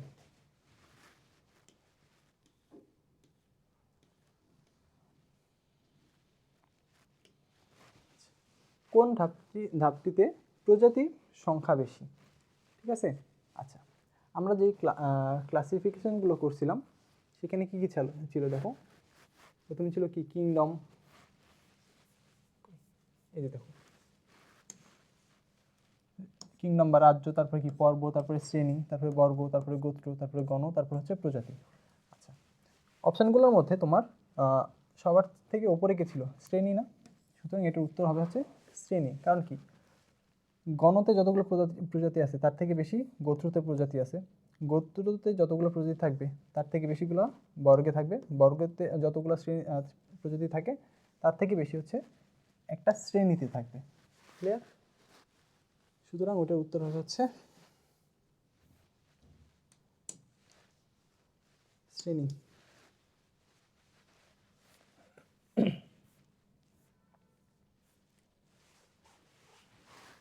ক্যারোলাস লিনিয়াস কোন দেশের বিজ্ঞানী? তিনি ছিলেন সুইডিশ, সুতরাং সুইডেন।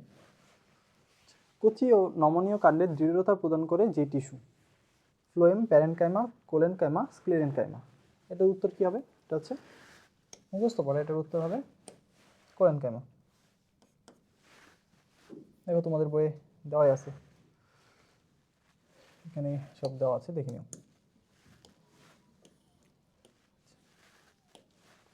পার্শ্বীয় জোড়াকূপের সাহায্যে পানি চলাচল করে কোন কোষে?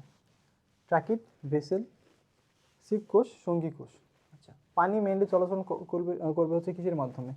পানি চলাচল করবে জাইলেমের মাধ্যমে। এখানে জাইলেমের কোন দুইটা আছে দেখো তো, ট্র্যাকিড এবং ভেসেল, এই দুইটা হচ্ছে জাইলেমের মধ্যে। তাহলে অপশান উত্তর এই দুইটার মধ্যে কোনো একটা হবে, এই দুইটা কিন্তু হবে না, কারণ তো এখানে খাদ্য পরিবহনের কথা বলে নাই, তাহলে এই দুটো আগেই বাদ। কারণ ট্র্যাকিড এবং ভেসেল এই দুটোর মধ্যে পার্শ্বীয় জোড়াকূপের মাধ্যমে কোনটা করে? ট্র্যাকিড করে। আর ভেসেলগুলো কি করে মনে আছে? যে ভেসেলগুলো একটির উপর আরেকটি সজ্জিত হয় এবং একটা নালার মতো গঠন করে, এটা উপর নিচে পানিটাকে সরবরাহ করে।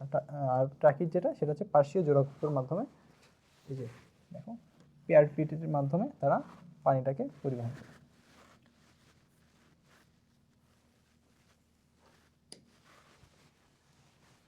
আচ্ছা ফার্ন এবং ব্যক্তবীজী উদ্ভিদে নিচের কোনটি অনুপস্থিত? সঙ্গী কোষ, সিভনল, ট্র্যাকিড, ট্র্যাকিয়া। এটা মুখস্থ পড়া, এটার উত্তর কী হবে? সঙ্গী কোষ। দেখো ফার্ন এবং ব্যক্তবীজী উদ্ভিদে এদের দেখা যায় না। কোনটিতে ফ্লোয়েম ফাইবার পাওয়া যায়? আচ্ছা একটু আগে আমরা দেখছিলাম না যে ফ্লোয়েম ফাইবার পাওয়া যায় কি পাটের আসে, এটাকে বাস্ট ফাইবারও বলা হচ্ছিল, তাহলে এটা উত্তর কী হবে? পাট।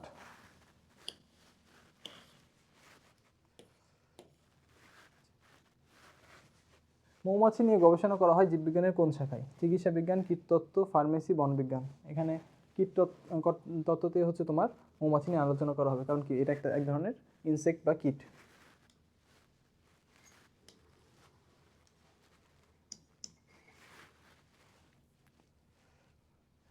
প্যারামাইসিয়াম কোন রাজ্যের জীব?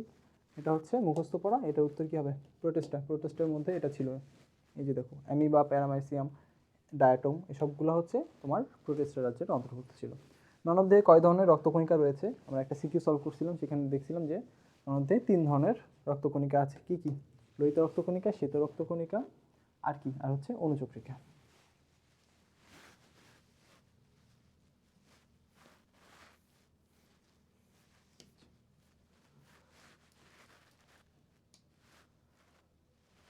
কোনটি মাইটোকন্ড্রিয়ানের অংশ?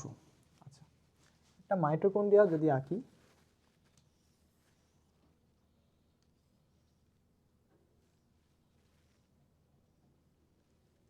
এটা প্রথমে কি থাকে? দুইটা তোমার হচ্ছে স্তর থাকে, বহিস্থ স্তর আর হচ্ছে অন্তঃস্থ স্তর। অন্তঃস্থ স্তরটা ভেতর দিকে ভাঁজ থাকে, যাকে বলা হয় ক্রিস্টি। এই ক্রিস্টির গায়ে তোমার ছোট ছোট দানার মতো অংশ থাকে, যার মধ্যে বিভিন্ন ধরনের এনজাইম থাকে। তো মাইটোকন্ড্রিয়াতে এই এইগুলোর নাম হচ্ছে তোমার অক্সিজোম। হ্যাঁ, তো এই অক্সিজেনগুলো কোথায় পাওয়া যায়? মাইটোকন্ড্রিয়াতে পাওয়া যায়। এটা উত্তরটাই এখানে একটু ভুল দেওয়া আছে, এটা উত্তর হবে হচ্ছে অক্সিজোম। মাইটোকন্ড্রিয়ার অংশ হচ্ছে অক্সিজোম। গ্রানাম তো তোমার হচ্ছে ক্লোরোপ্লাস্টের অংশ।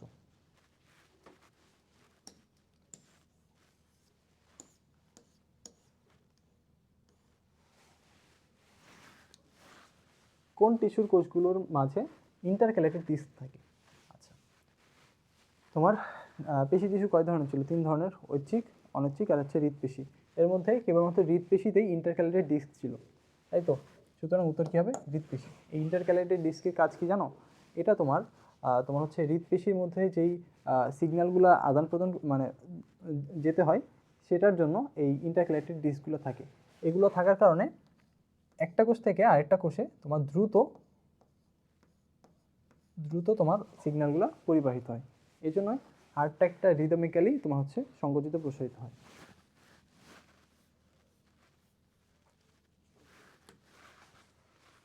স্নায়ুকোষের সাইটোপ্লাজমে নিচের কোন অঙ্গাণুটি নেই? আচ্ছা, স্নায়ুকোষ মাইটোকন্ড্রিয়া থাকবে, কারণ শক্তি উৎপাদন করতে হবে। রাইবোজোম থাকবে, কারণ কি রাইবোজোম ছাড়া প্রোটিন তৈরি হবে না, এই দুটো থাকবে। তারপর এন্ডোপ্লাজমিক রেটিকুলাম, এটাও থাকে। তারপরে হচ্ছে সক্রিয় সেন্ট্রিওল, সেন্ট্রিওলটা থাকবে না। কেন থাকবে না? কারণ স্নায়ুকোষ তো বিভাজিত হয় না, বিভাজনের জন্য আমাদের সেন্ট্রিওল মেইনলি প্রয়োজন হয়, কিন্তু এখানে তো স্নায়ুকোষের বিভাজন হয় না, সুতরাং এটা উত্তর হবে। ওকে, লাস্ট প্রশ্নে চলে আসছি। দেখো, কোন তন্ত্রটি পেশিকে চালনা করে? রেচনতন্ত্র, পেশিতন্ত্র, প্রজননতন্ত্র, স্নায়ুতন্ত্র। কোন তন্ত্র চালনা করবে পেশিকে? পেশিকে চালনা করার জন্য সেটা কি উদ্দীপনা পরিবহন করতে হবে না? এর মধ্যে কোনটা তোমার হচ্ছে উদ্দীপনা পরিবহন করে? স্নায়ুতন্ত্র অবশ্যই। সুতরাং এটা উত্তর হবে হচ্ছে স্নায়ুতন্ত্র। স্নায়ুতন্ত্র থেকে উদ্দীপনা আসবে তোমার পেশিতে, এরপরে পেশিটা সংকুচিত হবে, যার ফলে আমরা বডি মুভমেন্ট বা চলন এই সব কিছু সম্পন্ন করি। আচ্ছা, আমাদের সেট বি এর সলভ শেষ এখানেই। আচ্ছা, এখন আমরা সেট সি এর প্রশ্ন সলভ করব। প্রশ্ন একে দেখো, ক নম্বরে দেওয়া আছে আইসিবিএন এর পূর্ণরূপ লেখো। এটা পূর্ণরূপ হচ্ছে International Code of Botanical Nomenclature. বাস্তুবিদ্যাকে জীববিজ্ঞানের ভৌত শাখা বলা হয় কেন? ভৌত শাখা আমরা কাদের বলি? যে সকল শাখায় আমরা কোনো একটা বিষয়ের তাত্ত্বিক জিনিসগুলো নিয়ে আলোচনা করি সেগুলো হচ্ছে আমাদের ভৌত শাখা। কারণ বাস্তুবিদ্যা কি? বাস্তুবিদ্যা হচ্ছে জীব ও তাদের বাসস্থান সম্পর্কিত যে জ্ঞান, সেটাই হচ্ছে তোমার বাস্তুবিদ্যা। মেইনলি কোনো একটা জীব তার চারপাশের পরিবেশের সাথে কীভাবে সম্পর্কিত, এটা নিয়ে যেই তত্ত্বে আলোচনা করা হয় সেটাকে বলা হয় হচ্ছে বাস্তুবিদ্যা। এখন এই বাস্তুবিদ্যার কিন্তু আমরা প্রায়োগিক কোনো দিক দেখি না, এখানে আমরা শুধু তাত্ত্বিক বিষয় নিয়ে আলোচনা করি বা জ্ঞান অর্জন করি। সুতরাং এই বাস্তুবিদ্যা হচ্ছে তোমার ভৌত শাখার অন্তর্গত। উদ্দীপকে একে লিনিয়াস প্রদত্ত পদ্ধতি অনুসারে কিভাবে নামকরণ করবে তা বর্ণনা করো। এ কি? এ হচ্ছে অরাইজা স্যাটিভা। আচ্ছা, এটা কার বৈজ্ঞানিক নাম? এটা হচ্ছে ধানের বৈজ্ঞানিক নাম। আচ্ছা, এই বৈজ্ঞানিক নামটা তোমার কিভাবে আলোচনা করা হয়েছে সেটা আসো দেখি। আচ্ছা, এটা মেইনলি তোমার চাইছে হচ্ছে একটা জীবের বৈজ্ঞানিক নাম কিভাবে লেখা হয়। প্রথমত আমাদের দেখতে হবে যে এই নামটা তোমার হতে হবে হচ্ছে ল্যাটিন শব্দ ব্যবহার করে নামটা হতে হবে, ঠিক আছে? নামের দুইটা অংশ থাকবে, একটা হচ্ছে গণ আর একটা হচ্ছে প্রজাতি, ঠিক আছে? এখানে অরাইজা স্যাটিভা, এটার যে অরাইজা ছিল এই অংশটা হচ্ছে তোমার গণ, আর স্যাটিভা এটা হচ্ছে প্রজাতিক নাম। আচ্ছা, এবার দেখো 3 নম্বর পয়েন্ট হচ্ছে, যেহেতু এই নামটা পৃথিবীর সর্বত্র ব্যবহৃত হবে, সুতরাং এই নামটাকে হতে হবে সার্বজনীন এবং তোমার হচ্ছে ইউনিক বা অনন্য। কারণ একই নাম তো দুই জায়গায় আলাদাভাবে ব্যবহার করা যাবে না, একটা নাম সারা পৃথিবীতে যেন একই থাকে, এই জন্যই তো এই তোমার হচ্ছে নামকরণটা করেছিলেন।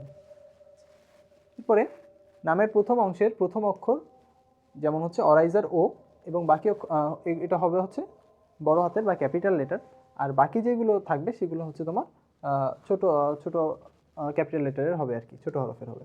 আচ্ছা, নামটা যখন আমরা তোমার হচ্ছে কোনো জায়গায় মুদ্রণ করব, যেমন বইয়ে বলো বা হচ্ছে নিউজ পেপারে, তখন নামটা ইটালিক ফন্টে লিখতে হবে, ঠিক আছে? এই যে এরকম। আর যদি আমরা এটাকে হাতে লিখি তাহলে প্রত্যেক নামের অংশের নিচে আলাদাভাবে দুইটা দাগ দিয়ে দিতে হবে। আচ্ছা, প্রথমে যে বিজ্ঞানী নাম দেয় মেনলি তার নামটা পরবর্তীতে সংক্ষিপ্ত আকারে লেখা থাকে এবং পাশে অনেক সময় সালটাও লেখা থাকে। এটা যেহেতু অরাইজা স্যাটিভা, এটা নামকরণ করেছিলেন কে? Carolus Linnaeus. সুতরাং দেখো এই নামের শেষে অরাইজা স্যাটিভা এল, এই এল দ্বারা বোঝায় হচ্ছে লিনিয়াস।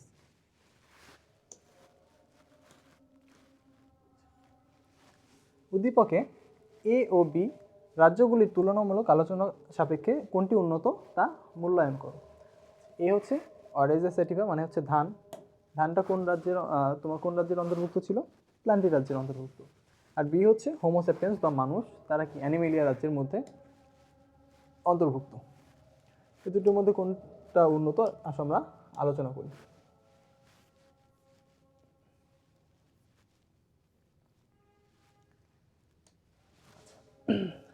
এখন এই দুটো রাজ্যের বিভিন্ন ধরনের পার্থক্য আছে। যেমন দেখো, প্ল্যান্টি রাজ্যে তাদের হচ্ছে যেই জীবকোষ, সেখানে হচ্ছে ক্লোরোপ্লাস্ট, প্লাস্টিড, কোষ গহ্বর, মানে মেনলি বড় কোষ গহ্বর থাকে। আর প্লাস্টিক থাকার কারণে তারা কি খাদ্য তৈরি করতে পারে এবং খাদ্যের জন্য অন্য কারোর উপর কিন্তু নির্ভর করতে হয় না তাদের। অন্যদিকে অ্যানিমেলিয়া রাজ্যের যে জীব থাকে তারা তাদের কোষ প্রাচীর থাকে না, প্লাস্টিক থাকে না এবং তাদের কোষ গহ্বর থাকে না, যদি থাকে সেটাও খুব ছোট পরিমাণে থাকে। আর যেহেতু এদের প্লাস্টিক থাকে না, ফলে তারা খাদ্যের জন্য অন্য কারোর উপর নির্ভরশীল। তারা মেনলি পরভোজী বা হেটারোট্রফিক, খাদ্যের জন্য অন্য জীব বা তোমার হচ্ছে জীবের উপর মেনলি নির্ভরশীল। আচ্ছা, প্লান্টি রাজ্যের জীবগুলোর যৌন জনন অ্যানাইসোগেমাস ধরনের। এখানে হচ্ছে এদের ভ্রূণ সৃষ্টি হয় এবং তা থেকে ডিপ্লয়েড পর্যায়ে শুরু হয়। অন্যদিকে অ্যানিমেলিয়া রাজ্যের ক্ষেত্রে কী হয়, যৌন জননের মাধ্যমে বংশ বিস্তার করে। এদের ক্ষেত্রে কী হয়, ডিপ্লয়েড তোমার হচ্ছে পুরুষ এবং স্ত্রী তাদের হচ্ছে জননাঙ্গ সৃষ্টি হয়। সেখানে জননাঙ্গে কী হয়, হ্যাপ্লয়েড গ্যামেট সৃষ্টি হয়। ঠিক আছে, সেই গ্যামেটগুলোর মিলনের ফলে তাদের তোমার হচ্ছে বংশ বৃদ্ধি ঘটে। এবং এই তোমার হচ্ছে যখন হচ্ছে গ্যামেটগুলো সৃষ্টি হলো এবং তাদের মধ্যে হচ্ছে মিলন ঘটলো, তখন এদের যে ডিপ্লয়েড পর্যায়ে সেটা আবার হচ্ছে পুনরায় তাদের মধ্যে চলে আসে এবং ধীরে ধীরে যখন ডেভেলপ হয়, ভ্রূণ গঠনের মাধ্যমে তাদের এই ডেভেলপমেন্টটা হয়। ফলে তাদের দেখো ভ্রূণীয় স্তর সৃষ্টি হয়। আচ্ছা, প্ল্যান্টি রাজ্যের জীবেরা হচ্ছে আর্কিগোনিয়েট এবং পুষ্পক উদ্ভিদ। আচ্ছা, অন্যদিকে সকল অমেরুদণ্ডী প্রোটোজোয়া ছাড়া এবং মেরুদণ্ডী প্রাণীর ক্ষেত্রে অ্যানিমেলিয়া রাজ্যের অন্তর্ভুক্ত। সুতরাং এই দুটোর মধ্যে যদি আমরা তুলনা করি, তাহলে অ্যানিমেলিয়া রাজ্য যেটা সেটা হচ্ছে বেশি উন্নত, কারণ হচ্ছে এদের মধ্যে তোমার জটিল টিস্যুতন্ত্র বিদ্যমান থাকে।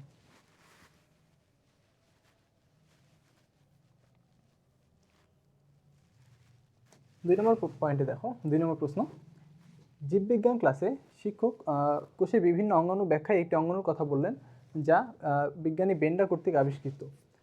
অপর একটি অঙ্গাণুর কথা বললেন যার প্রধান কাজ হচ্ছে খাদ্য প্রস্তুত করা। আচ্ছা, বেন্ডা কোন অঙ্গাণু আবিষ্কার করেছিল মনে আছে তোমাদের? আশা করি মনে আছে, সেটা হচ্ছে মাইটোকন্ড্রিয়া। সুতরাং প্রথম যেই অঙ্গাণুর কথা বলা হচ্ছে সেটা হচ্ছে মাইটোকন্ড্রিয়া। সেকেন্ড যে অঙ্গাণুর কথা বলা হচ্ছে সেটার কাজ যেহেতু খাদ্য প্রস্তুত করা, একমাত্র ক্লোরোপ্লাস্টই খাদ্য তৈরি করতে পারে। সুতরাং এটা হবে ক্লোরোপ্লাস্ট। ক নম্বর প্রশ্ন দেখো, অ্যারেনকাইমা কাকে বলা হয়? জলজ উদ্ভিদের বড় বড় বায়োকুটিরি যুক্ত প্যারেনকাইমা কোষকে বলা হয় হচ্ছে অ্যারেনকাইমা। আচ্ছা, অন্তঃক্ষরা খ নম্বর বলছে, অন্তঃক্ষরা গ্রন্থি বলতে কি বোঝো? অন্তঃক্ষরা গ্রন্থি কাদের বলি? যে সকল নালীবিহীন গ্রন্থি থেকে হরমোন ক্ষরিত হয় তাদের বলি হয় অন্তঃক্ষরা গ্রন্থি।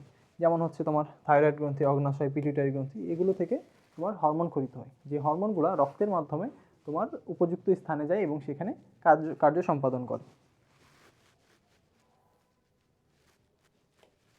উদ্দীপকে উল্লিখিত প্রথম অঙ্গাণুটির গঠন ব্যাখ্যা করো। প্রথম অঙ্গাণুটা কি ছিল? মাইটোকন্ড্রিয়া। এরকম গঠনের কথা যখন বলবে তখন তোমাদের কাজ হবে প্রথমেই সুন্দর একটা ফিগার দিয়ে দেওয়া। তোমাদের বইয়ে সুন্দর একটা ফিগার দেওয়া আছে, এই যে এরকম একটা ফিগার এঁকে দিবা।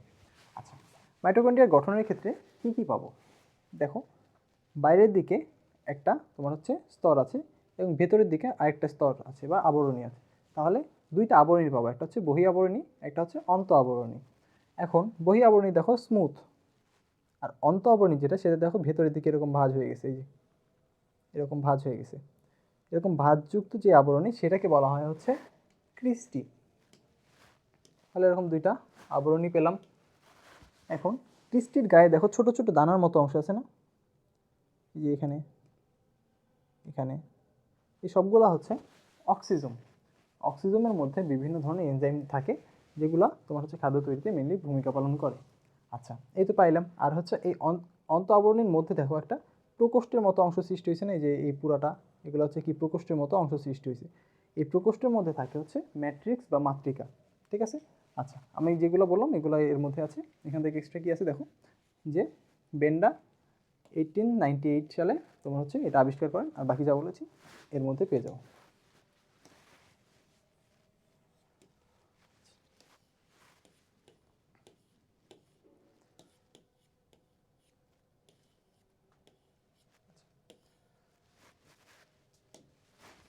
ঘ নম্বরে বলেছে উদ্ভিদের ক্ষেত্রে দ্বিতীয় অঙ্গাণুটির গুরুত্ব বিশ্লেষণ করো।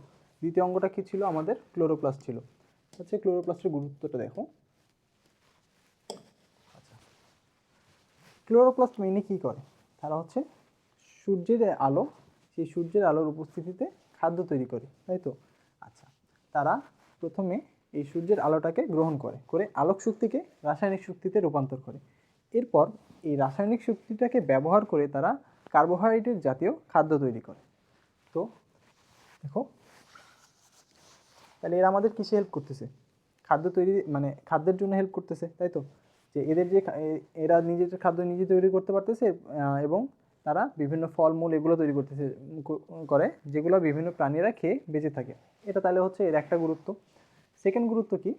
যে তোমার চারপাশের পরিবেশে মোট গ্যাসের শতকরা 0.033% হচ্ছে কার্বন ডাইঅক্সাইড আছে। এই কার্বন ডাইঅক্সাইডের মাত্রাটা যদি কোনো কারণে বেড়ে যায় তাহলে আমাদের সবার জন্য ক্ষতিকর হতো। তো সালোক সংশ্লেষণের মাধ্যমে উদ্ভিদ এই ক্লোরোপ্লাস্ট ব্যবহার করে কার্বন ডাইঅক্সাইডকে নিয়ে খাদ্য তৈরি করে, যার ফলে অতিরিক্ত যে কার্বন ডাইঅক্সাইডগুলো থাকে সেগুলো তোমার হচ্ছে ব্যবহৃত হয়ে যায়। এছাড়াও যখন এই সালোক সংশ্লেষণটা সম্পন্ন হয় তখন কি হয়? অক্সিজেন উৎপন্ন হয় না? সেই অক্সিজেন নিয়ে তো আমরা প্রাণী বা হচ্ছে অন্যান্য জীব বেঁচে থাকে। সুতরাং এই ক্লোরোপ্লাস্টের গুরুত্ব অপরিসীম। এখানে সুন্দর মতো দেওয়া আছে, দেখে নিন।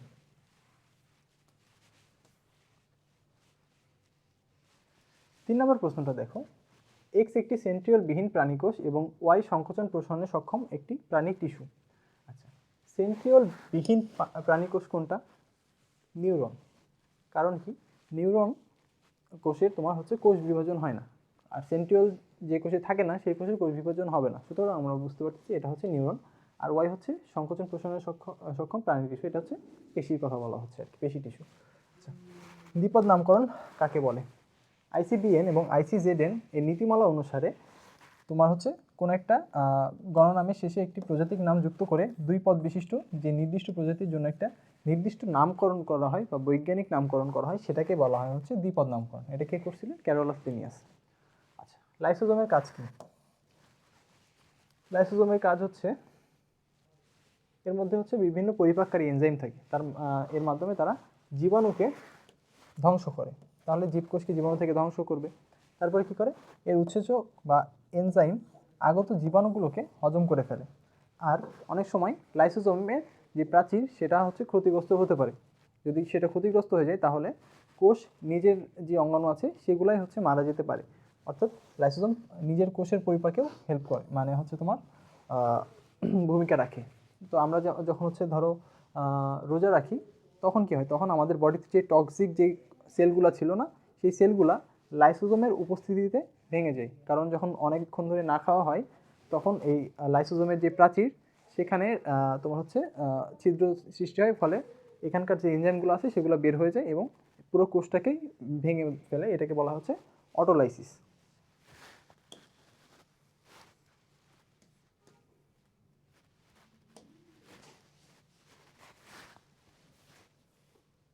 আচ্ছা, এক্সের চিহ্নিত চিত্র আঁকো। এক্সটা আমরা বলছিলাম না এক্সটা হচ্ছে নিউরন, তাহলে এখানে নিউরনের একটা ফিগার দিতে হবে। নিউরনের কী কী অংশ থাকবে? একটা থাকবে কোষ দেহ, কোষ দেহ থেকে বের হবে এরকম ডেনড্রাইট। হ্যাঁ, এই যে এরকম ডেনড্রাইট বের হবে। আর কোষ দেহর নিচে কি থাকবে? এটা প্রলম্বিত অংশ থাকবে। এই প্রলম্বিত অংশটাকে কি বলা হয়? এক্সন। এক্সনের চারপাশে এই যে দেখতে পাচ্ছ সাদা সাদা যে আবরণ, সেটাকে বলা হচ্ছে মায়োলিন শীট। মায়োলিন শীটের আবরণ থাকে, এই কারণে এটাকে সাদা দেখায়। আর কোনো কোনো জায়গায় দেখো এই জায়গায় এখানে মায়োলিন শীটের কোনো আবরণ নেই, ঠিক আছে? এখানে শুধু এক্সনটা রয়েছে। এই জায়গাগুলোকে বলা হচ্ছে র্যানভিয়ারের পর্ব। আর কোষ দেহের মধ্যে কি থাকবে? নিউক্লিয়াস থাকবে এবং অন্যান্য উপাদানগুলো থাকবে। এবার সুন্দর একটা ফিগার আঁকাবা এবং এটা লেবেলিং করে দেবে। চেষ্টা করবা লেবেলিংগুলো সব এক পাশে করা। এখানে দেখো এই একটা হচ্ছে এই পাশে করা আছে। চেষ্টা করবা লেবেলিংগুলো হাতের ডান পাশে অথবা হাতের বাম পাশে যে কোনো এক পাশে করবা, তাহলে জিনিসটা সুন্দর লাগবে। আচ্ছা, 9 নাম্বার হচ্ছে ওয়াই টিস্যুর গুরুত্ব বিশ্লেষণ করো। ওয়াই টিস্যুটা কি ছিল? পেশি টিস্যু। পেশি টিস্যুর গুরুত্ব কি কি আগে বলি আমরা। পেশি টিস্যু কয় ধরনের ছিল? 3 ধরনের, ঐচ্ছিক, অনৈচ্ছিক আর হচ্ছে হৃদপেশি। তো প্রথমে আসো ঐচ্ছিক পেশি। ঐচ্ছিক পেশিগুলো কি, যেগুলোকে আমরা নিজের ইচ্ছা মতো সঞ্চালন করতে পারি। আর আমাদের নিজের ইচ্ছা মতো সঞ্চালনের মাধ্যমে আমরা কি চলাফেরা করতে পারি বা বিভিন্ন ধরনের কাজ করতে পারি। এই সব কিছুর জন্য আমাদের ঐচ্ছিক পেশি গুরুত্বপূর্ণ। আর অনৈচ্ছিক পেশি গুলোর কাজ কি, সেটা মেইনলি আমাদের হচ্ছে নিয়ন্ত্রণাধীন নয়। আমাদের বিভিন্ন ধরনের হচ্ছে নালী, যেমন হচ্ছে পৌষ্টিক নালী, রক্তনালী, এই সব কিছু নিয়ন্ত্রণ করে হচ্ছে তোমার অনৈচ্ছিক পেশি আর কি। তো এই অনৈচ্ছিক পেশির কাজগুলোর মাধ্যমে আমাদের দেহের ভেতরে যেই অর্গানগুলো আছে সেগুলোর বিভিন্ন ধরনের কাজ সম্পন্ন হয়, যেমন হচ্ছে খাদ্য, তোমার হচ্ছে পরিপাক, তারপরে হচ্ছে ধরো রক্ত সঞ্চালন, এইগুলোতে হেল্প করে। ঠিক আছে? তো এগুলো যদি তোমার কার্যক্রম মানে কাজ না করতে পারতো তাহলে আমরা বেঁচে থাকতে পারতাম না আলটিমেটলি। আচ্ছা, আর তৃতীয়টা হচ্ছে তোমার হৃদপেশি।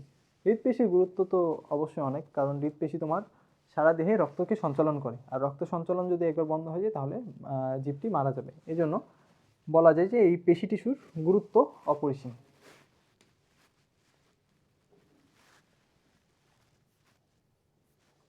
আচ্ছা, তোমাদের 3টা সিকিউ শেষ। এবার আসো সংক্ষিপ্ত প্রশ্ন নিয়ে কথা বলি। আচ্ছা, প্রথম প্রশ্নটা দেখো, কৃষি বিজ্ঞানকে ফলিত জীববিজ্ঞান বলা হয় কেন? ফলিত জীববিজ্ঞান বলতে আমরা কি বুঝি?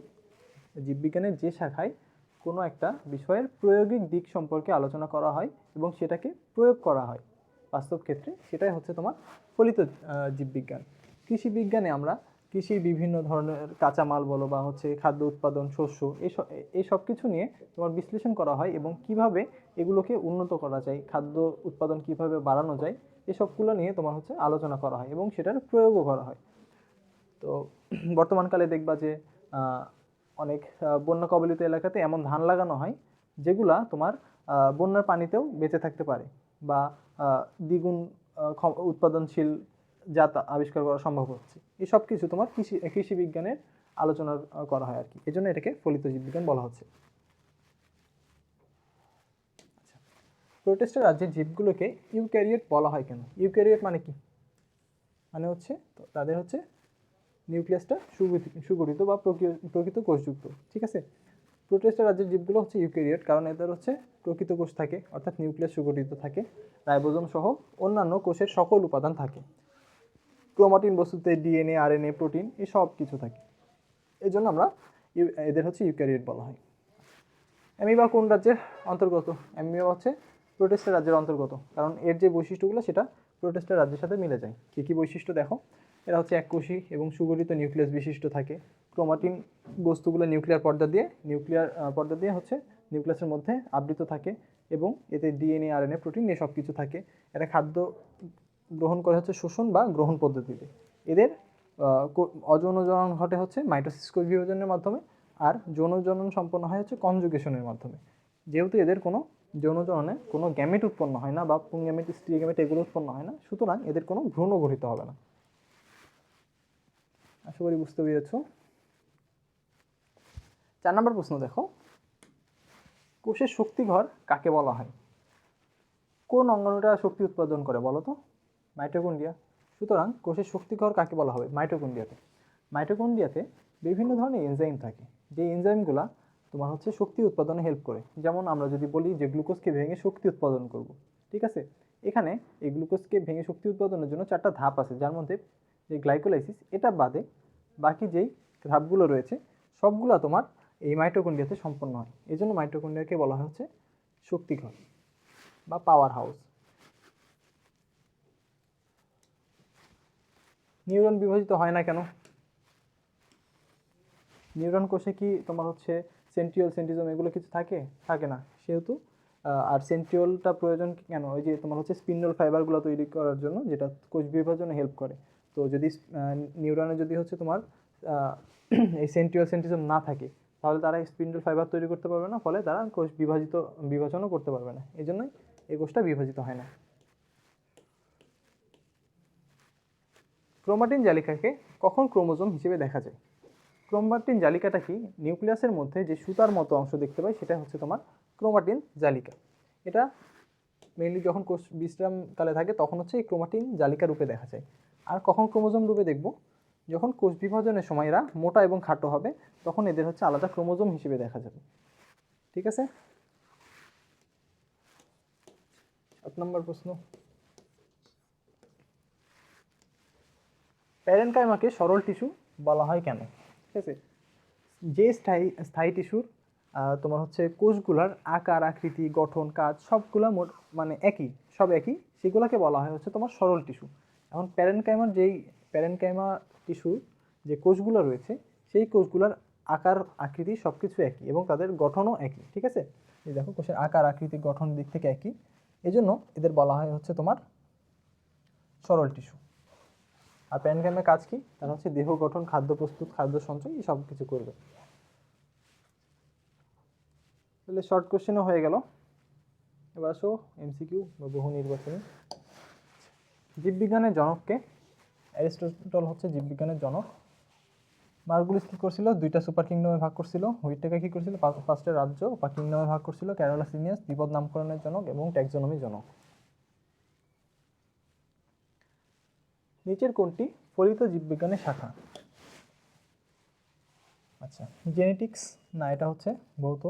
ইকোলজি, এটাও হচ্ছে ভৌত। এমব্রায়োলজি, এটাও ভৌত, এখানে ভ্রূণবিদ্যা নিয়ে আলোচনা করা হয় শুধু। বায়োটেকনোলজিটা হচ্ছে ফলিত জীববিজ্ঞানের অংশ। কারণ কি? বায়োটেকনোলজিতে এটা ব্যবহার করে কোনো একটা জীবের ডিএনএতে পরিবর্তন আনা হয়, যা মানব কল্যাণে কাজে লাগে।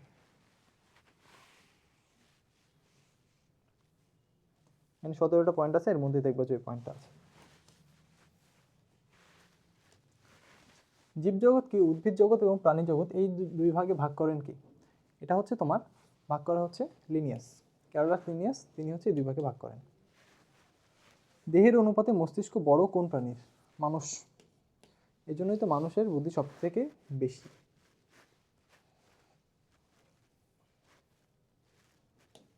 এই দেখো মানুষের হচ্ছে তোমার গণনাম কি? হোমো।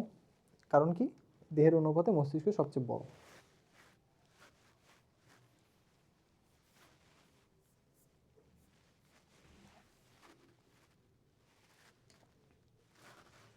মানুষ ম্যামালিয়া শ্রেণীর অন্তর্ভুক্ত কারণ ঘ্রাণ অপেক্ষা দৃষ্টিশক্তি বেশি উন্নত, খাড়াভাবে দুই পায়ে হাঁটতে পারে, পরভোজী এবং জটিল টিস্যুতন্ত্র রয়েছে, বাচ্চাকে বুকের দুধ খাওয়ায় এবং লোম আছে। আচ্ছা, ম্যামালিয়া মানে কি? স্তন্যপায়ী। অর্থাৎ এদের ক্ষেত্রে মারা কী করে? বাচ্চাকে বুকের দুধ খাওয়ায় এবং তাদের ক্ষেত্রে লোম আছে, এই জন্য এদের বলা হয় হচ্ছে স্তন্যপায়ী বা ম্যামালিয়া। মানুষের ক্ষেত্রে এরকম দেখা যায়, এই জন্য মানুষ এর মধ্যে পড়বে। দ্বিপদ নামকরণ করা হয় কোন ভাষায়? ল্যাটিন ভাষায়। হিবিস্কাস রোজা সাইনেন্সিস কোন উদ্ভিদের বৈজ্ঞানিক নাম? আচ্ছা, গোলাপ, কাঁঠাল, জবা, আম। এটা গোলাপ হবে না, এটা হচ্ছে তোমার জবা। ইলিশের বৈজ্ঞানিক নাম কি? প্লাজমোডিয়াম ভাইভ্যাক্স তো হচ্ছে তোমার ম্যালেরিয়া জীবাণুর নাম। পেরিপ্ল্যানেটা আমেরিকানা, এটা হচ্ছে তোমার তেলাপোকা। তারপর অ্যাপিসিন্ডিকা, এটা হচ্ছে তোমার মৌমাছি। টেনিওলোজা ইলিশা, এটা হচ্ছে ইলিশের বৈজ্ঞানিক নাম। আদি প্রকৃতির কোষে কোনটি উপস্থিত? Ribosome, mitochondria, lysosome, chloroplast. আমরা আগে বলেছি যে তোমার রাইবোজোম হচ্ছে সর্বজনীন অঙ্গাণু, কারণ সব কোষের জন্যই প্রোটিন তৈরির দরকার আছে, আর প্রোটিনটা তৈরি করে কে? রাইবোজোম। সুতরাং রাইবোজোম হচ্ছে সব কোষে থাকবে এবং আদি কোষেও থাকবে।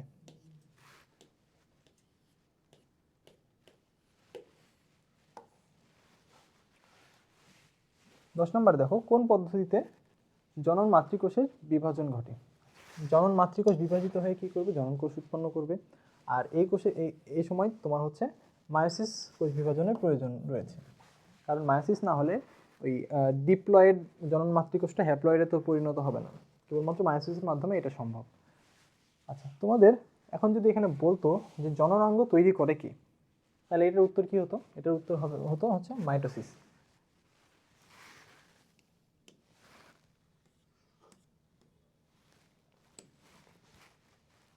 কোনটি সাইটোপ্লাজমের অংশ নয়? গলগি বস্তু, মাইটোকন্ড্রিয়া, কোষঝিল্লি এবং কোষগহ্বর। আচ্ছা, প্রথমে আসো গলগি বস্তু, এটা কি? সাইটোপ্লাজমের একটা অঙ্গাণু, তাহলে এটা হবে না। মাইটোকন্ড্রিয়া, এটাও সাইটোপ্লাজমের অঙ্গাণু, এটাও হবে না। কোষঝিল্লি কিন্তু তোমার হচ্ছে সাইটোপ্লাজমের বাইরে থাকে, সুতরাং এটার উত্তর হচ্ছে কোষঝিল্লি হবে। কোষগহ্বর, এটাও কিন্তু তোমার মেইনলি সাইটোপ্লাজমের অংশ না, এখানে দুইটা উত্তর আর কি নেওয়া যায়, বাট অ্যাপ্রোপ্রিয়েট হচ্ছে কোষঝিল্লি। কারণ সব কোষে তো আর হচ্ছে কোষগহ্বর থাকবে না, যেমন প্রাণী কোষে কোষগহ্বর থাকবে না, সেই চিন্তা করলে আমাদের অ্যান্সারটা হচ্ছে সি।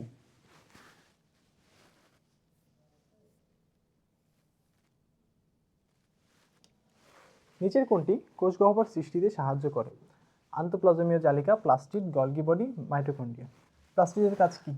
যেমন হচ্ছে প্লাস্টিড 3 ধরনের, তার মধ্যে ক্লোরোপ্লাস্ট কী করে? খাদ্য তৈরি করে। গলগি বডি কী করে?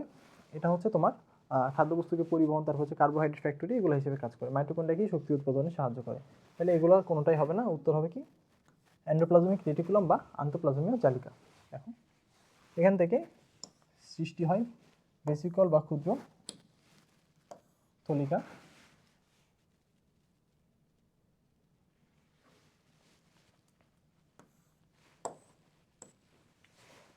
কোনটি ফ্লাজেলা সৃষ্টিতে অংশগ্রহণ করে? রাইবোজোম, লাইসোজোম, কোষকঙ্কাল, সেন্ট্রোজোম। সেন্ট্রোজোমটা তোমার হচ্ছে ফ্লাজেলা সৃষ্টিতে সাহায্য করে। ফ্লাজেলা কি জানো? ফ্লাজেলা হচ্ছে ব্যাকটেরিয়ার চলন অঙ্গ।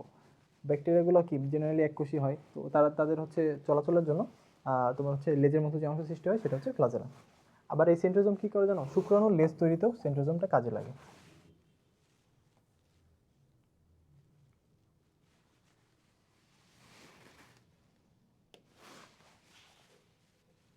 নিচের চিত্রটি লক্ষ্য করো এবং প্রশ্নের উত্তর দাও।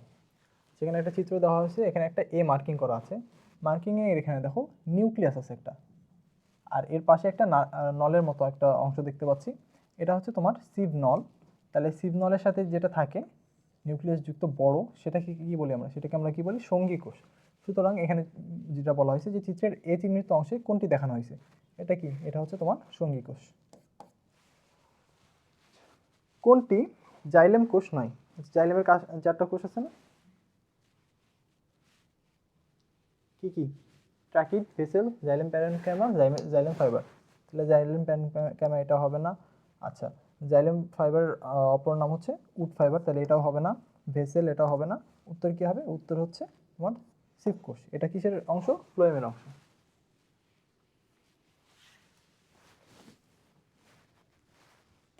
ফার্ন এবং ব্যক্তবীজী উদ্ভিদে নিচের কোনটি অনুপস্থিত? আচ্ছা, সঙ্গী কোষ এখানে অনুপস্থিত থাকবে, এটা তোমার মুখস্থ করা বইয়ের ডিরেক্ট লাইন। কোন উদ্ভিদে প্রাথমিক পর্যায়ে ভেসেল থাকে? প্রাথমিক পর্যায়ে ভেসেল থাকবে হচ্ছে তোমার এখানে কি নিটাম, ঝাউ, ঋতুকুমারী, দেবদারু, এর মধ্যে হচ্ছে নিটাম উত্তর হবে। হিমোগ্লোবিন থাকে লোহিত কণিকায়, শ্বেতকণিকায়, অনুচক্রিকায়, সবগুলো। হিমোগ্লোবিন মেইনলি থাকে হচ্ছে তোমার একমাত্র থাকে হচ্ছে লোহিত রক্তকণিকায়। এর কাজ কি? অক্সিজেন এবং কার্বন ডাইঅক্সাইড পরিবহন করা। মেইন কাজ হচ্ছে অক্সিজেন পরিবহন করা আর কি। কোন জীবের কোষে মাইটোকন্ড্রিয়া অনুপস্থিত থাকে? আর্টোকার্পাস মানে কি? এটা হচ্ছে কাঁঠালের বৈজ্ঞানিক নাম। এটা হচ্ছে তোমার প্রকৃত কোষী, তাহলে এখানে থাকবে। তারপর হচ্ছে কপসিকাস মানে হচ্ছে কি শাপলা। তারপর হচ্ছে এখানে কি? এখানে হচ্ছে থাকবে, কারণ এটা হচ্ছে প্রকৃত কোষী। অ্যাপিস মানে হচ্ছে মৌমাছি, এটা প্রকৃত কোষী, সুতরাং এখানে থাকবে। কিন্তু এই যে ট্রাইকোনোমাস এটাতে তোমার থাকবে না, কারণ কি? এটা হচ্ছে আদিকোষী। উত্তর হবে এটা। আচ্ছা, 20 নম্বর দেখো, প্লাস্টিডের কোথায় সূর্যালোক আবদ্ধ হয়? এটার উত্তর হবে গ্রানা। গ্রানাতে সূর্যের আলো আবদ্ধ হয় এবং সেটা আলোক শক্তি রাসায়নিক শক্তিতে রূপান্তরিত হবে।